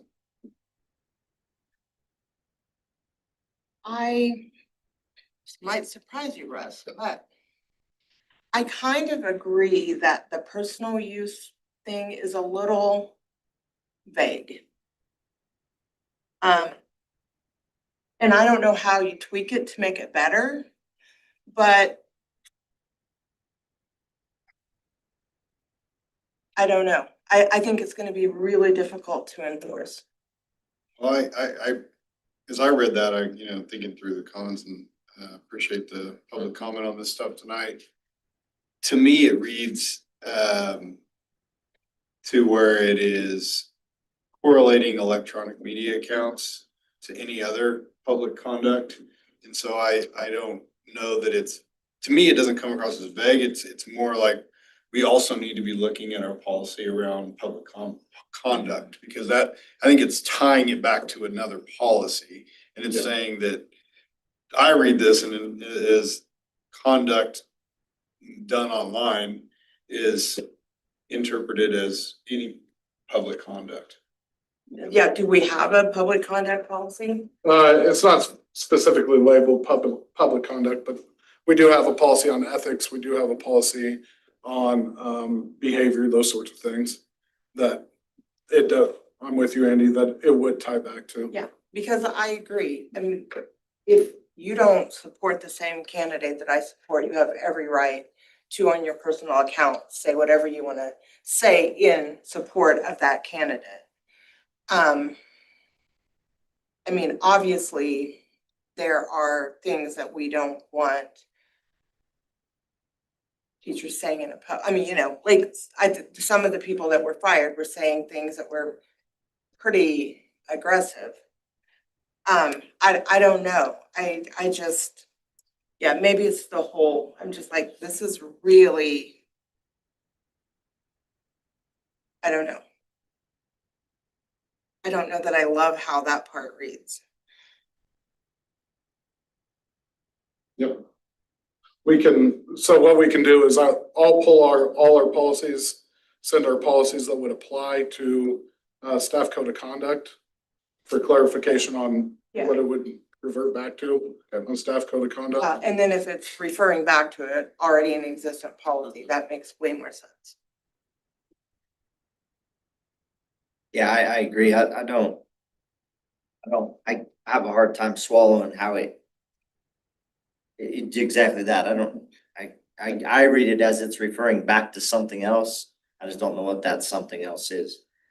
And most of it is centered around GBU, ethics, and talking about, there's specific things that it talks about in GBU, and there's other places that we can refer back to. So I would like it to be more detailed and because I want everybody has a right, that's their First Amendment right. I want people to have that ability to support who they support, do that. To me, when it gets into the gray areas, when we start condoning violence and things like that, yes, so I would like a more specific, but I know you can't say everything, but I would like more specifics instead of just the blanket kind of. We can get more specific. I know the one hesitation is you can't. Yeah, you can't No, police it all and you I can't. just, I'm yeah. hesitant to include, for this policy, to include anything specific about employee or code of conduct, because I think that lives elsewhere. And Right. to me, I think this because this electronic media policy is actually broader than just social media content. It talks about, I mean, the first part of it is talking about contact between teachers and students and it gives guidelines there. So to me, this is a policy around electronic communication, electronic media use. But it just simply tying anything done via that platform to any other public conduct. And then we let our other public conduct policies speak for themselves. I mean, and I think if we try to define code of conduct in here, then we could have conflicting policies. We could have, and we maybe try to get too specific in here, and I don't think that's the point of this policy.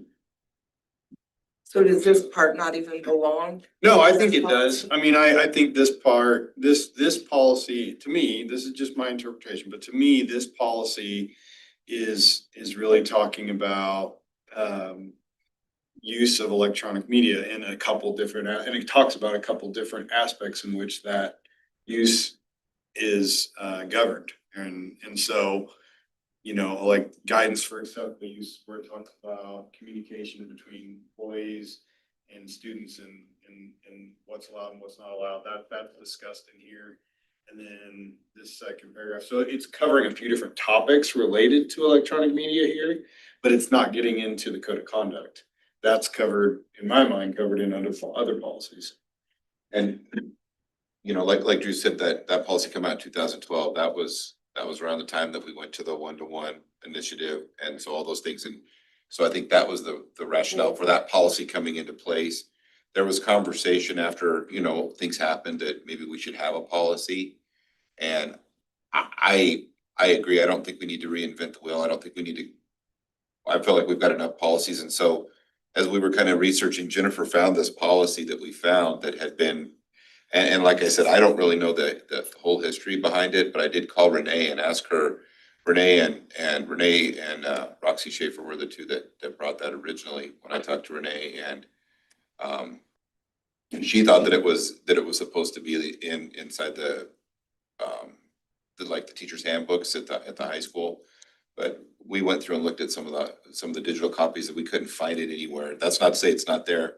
There's a lot for Jennifer to rummage through, but what we found, we couldn't find it. So that's where we kind of come up with this was it's already in existence and it kind of covers some of the things, but we can certainly go a different route too. I'm not. Well, so I guess this is where I'm coming from, because I feel like I should be held to the same standard I'm gonna hold my teachers to as a board member.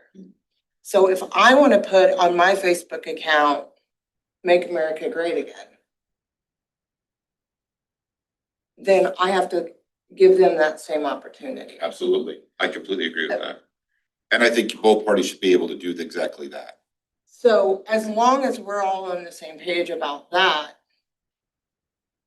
I just don't, there's things up here that they're not allowed to do, and we say we're holding them to the same standard. So in the classroom, they probably shouldn't say, Make America Great Again. But on their own personal page, they should be able to say that. Yeah, and I don't think that's a violation of our ethics, of any of our policies. I just, I agree with you. I mean, like, I'm The same as, I think I should be held to the same standards, so, like. I think the issue is advocating or condoning violence. To me, that's where a lot of this. Yes, Where the skate got, the Yeah. line got crossed for some individuals.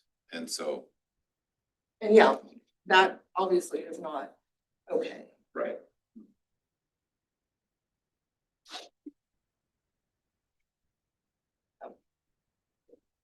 Take that and run with it.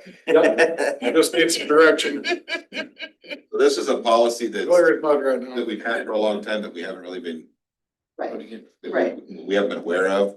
So this would be a good time if we feel like there needs to be changes to it, we can do that. If we want to keep that policy in place and realize that we want to go somewhere else with that, that's fine too. I think we just need to get direction from you all on what you want that to look like, and we can make. We do need a policy of some sort, No, I agree, we do. because of communication between staff and students, communication between staff. Yeah, and the parents. top part of it, I think is great. All kinds of issues with that. Yeah, It's been. and it continues to be a problem.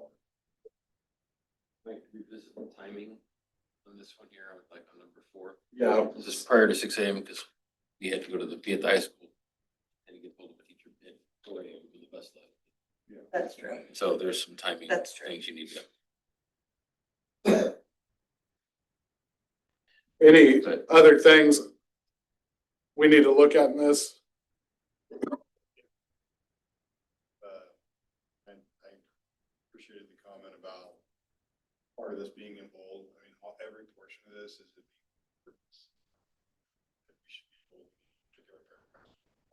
I have no idea what was in bold. We just literally cut and pasted the policy. Yeah, no, That's no, why I'm just, we got it. I'm in the board There was approved. no intention there. Approved in 2012. We'll make sure to unbold it. Is there any guidelines? I mean, because I do agree that every administrator could have a different opinion of what is crossing the lines. Yeah, I mean, ultimately, everything has to, if they're to write up, ultimately, everything has to end up down here.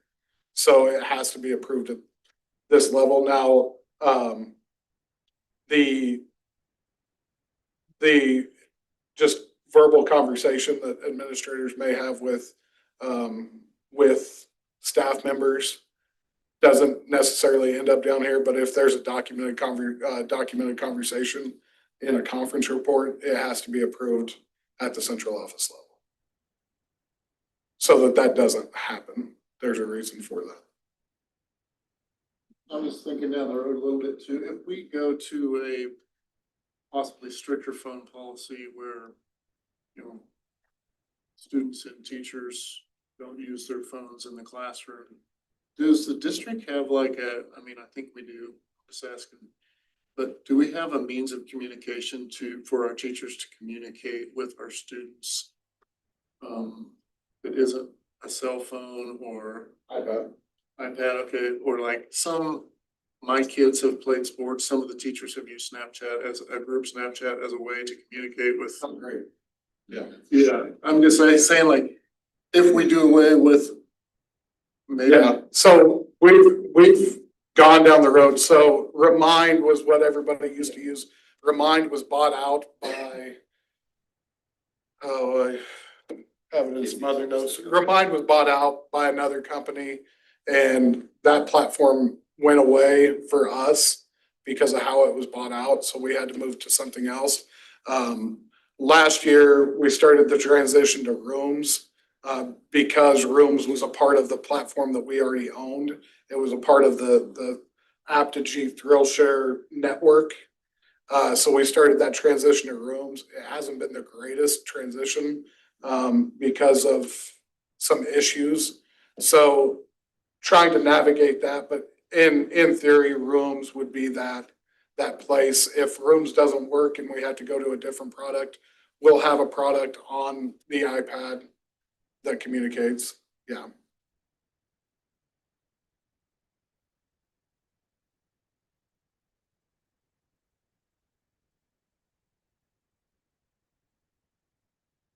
Clean up the bold, provide other examples.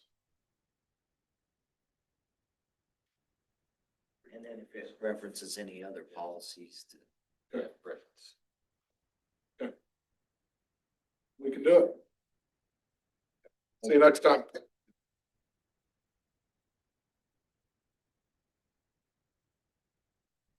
Okay, we'll move on to item H, the board open discussions. Andy, you're up.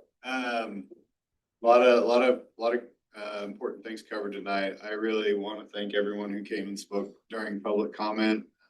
Public comment is a really important tool, for opportunities for us as a board to be able to hear concerns and, doesn't get exercised as much as I think it ought to be. So I really appreciate, what we got tonight, and all the topics that we discussed there. Really liked, it's great to get the full presentation from Florence Wilson.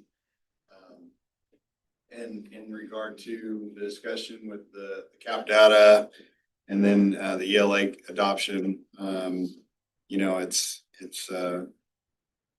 always, I think, good to use those points of measure, you know, and just make sure that we're always pushing ourselves to make things, create the best performance outcomes for our students. I know that ELA committee, you and Mark are on that, Nathan, and I know you, and then a lot of faculty is on that, and you guys are working really hard and taking a lot of challenging questions, and I just really appreciate all the work that's being put into that.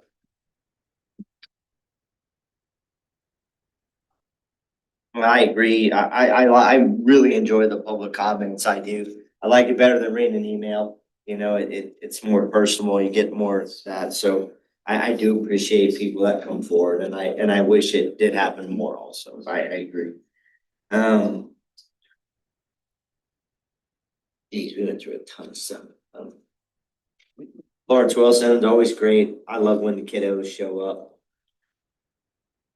I appreciate that, you know, Brandon and everybody, I think, is trying to be frugal with money, and we're trying to save money, but also keep the district running and get the best deals that we can and to meet our needs and that.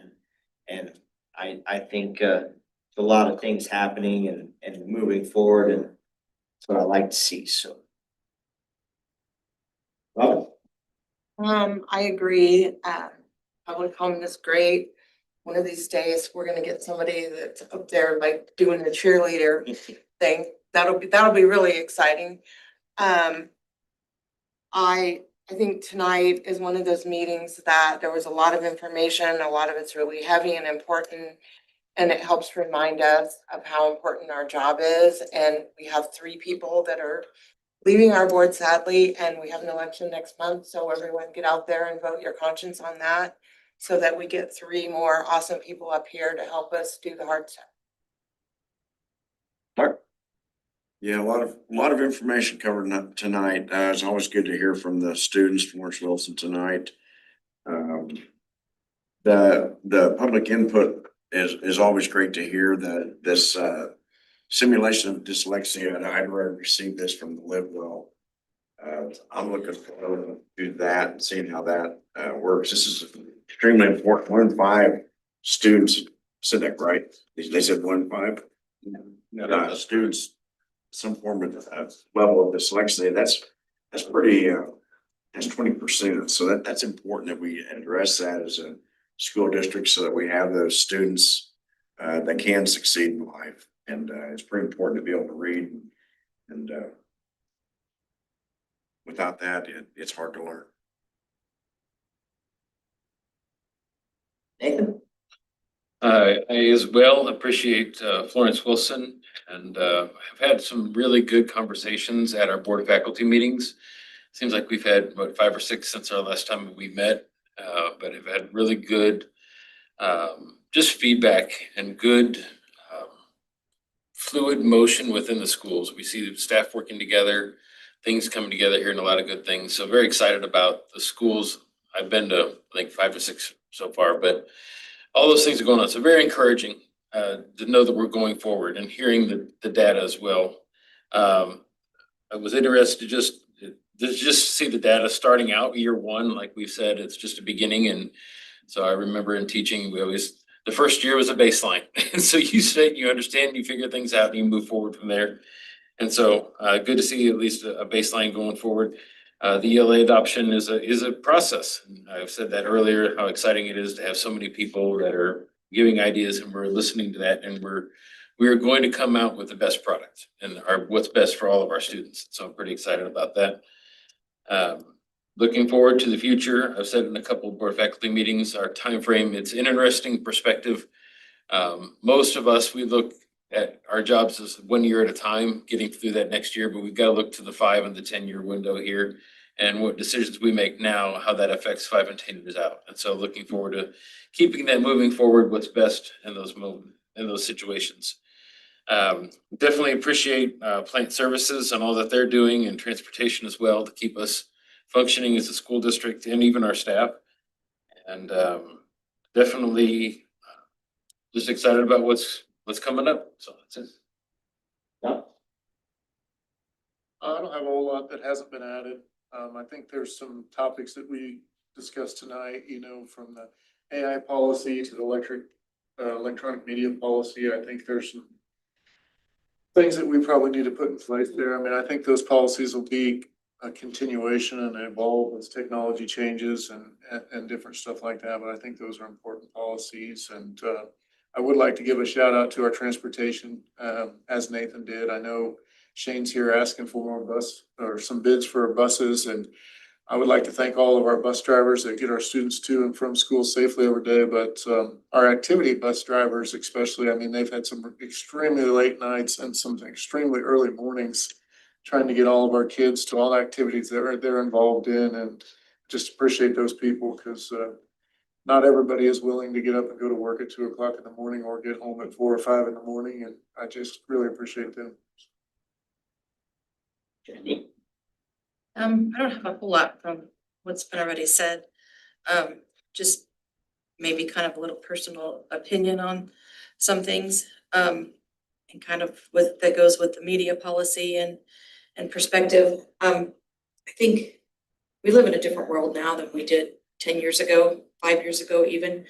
And I think we all have to remember anything that we do, that whether you're in no matter what public position you're on, whether it's the school district, the police department, the city, whatever. A lot of these people are known more in the public just because they see how many students a day and how many parents a day. And I think we need to remember, when we post something on social media, it is words. You cannot tell the emotion, you can't tell the intent, there's many things that could go along with it. We also need to remember that just because a social media platform says you must be 18 to be on it, we all know that kids of all ages, they're on it and they see everything. And no matter if you're school district, our board, the city commission, whatever, don't ever post something if you don't want to be asked about it. And that's no matter what, whether it's political, not political.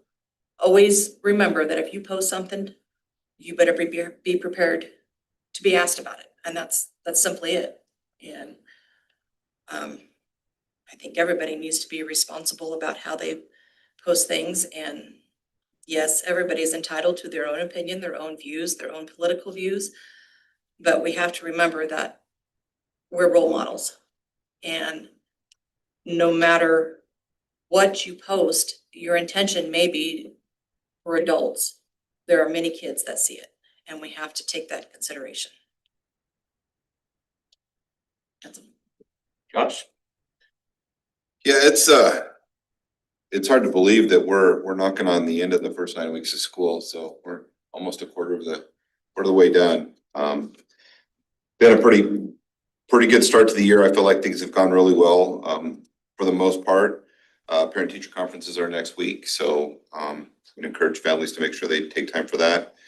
This Friday will be our last home football game and the Hatchet game, so I would encourage everybody to get out and support the Buffs for our last official home game. There's a lot of conversations about a lot of things today, and some of those things are going to be big ticket items. I know we've talked about. I think the budget, now that we've kind of done September 20th, there's some look at the budget and cause for concern that Jessica and I have had. She's going to have an update that she'll share with you guys next month. Kind of a budget update to kind of let you know where we're at, so that you're kind of informed with that as well as we kind of move forward. So that's all I have. All right, item I, the next board meeting of the Board of Education will take place on Thursday, October 30th at 5 p.m. here in the meeting room, the Educational Support Center at 12-5 Plymouth. We're on item J, executive session. 30 minutes. Come on, say from the start instead of having to come back in. This one's. First and third. Back in 6 times. This first one was Josh, right? Yeah. Oh. No, you guys are gonna do Drew first. Oh, okay. Yeah, I'll let him. Get back, Josh is there. Let's not do that. Mr. President, I move we go to executive session for 30 minutes to discuss superintendent search under the non-elected personnel section, exception under the beginning at.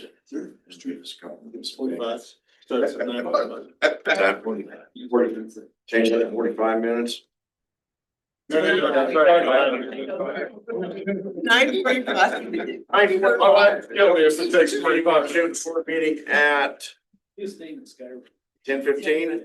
I'd like to invite Drew Ton to join us in executive session. I'll second. 10:15. Is pizza coming? That's the All in favor, raise your hand. You like those. Motion carries.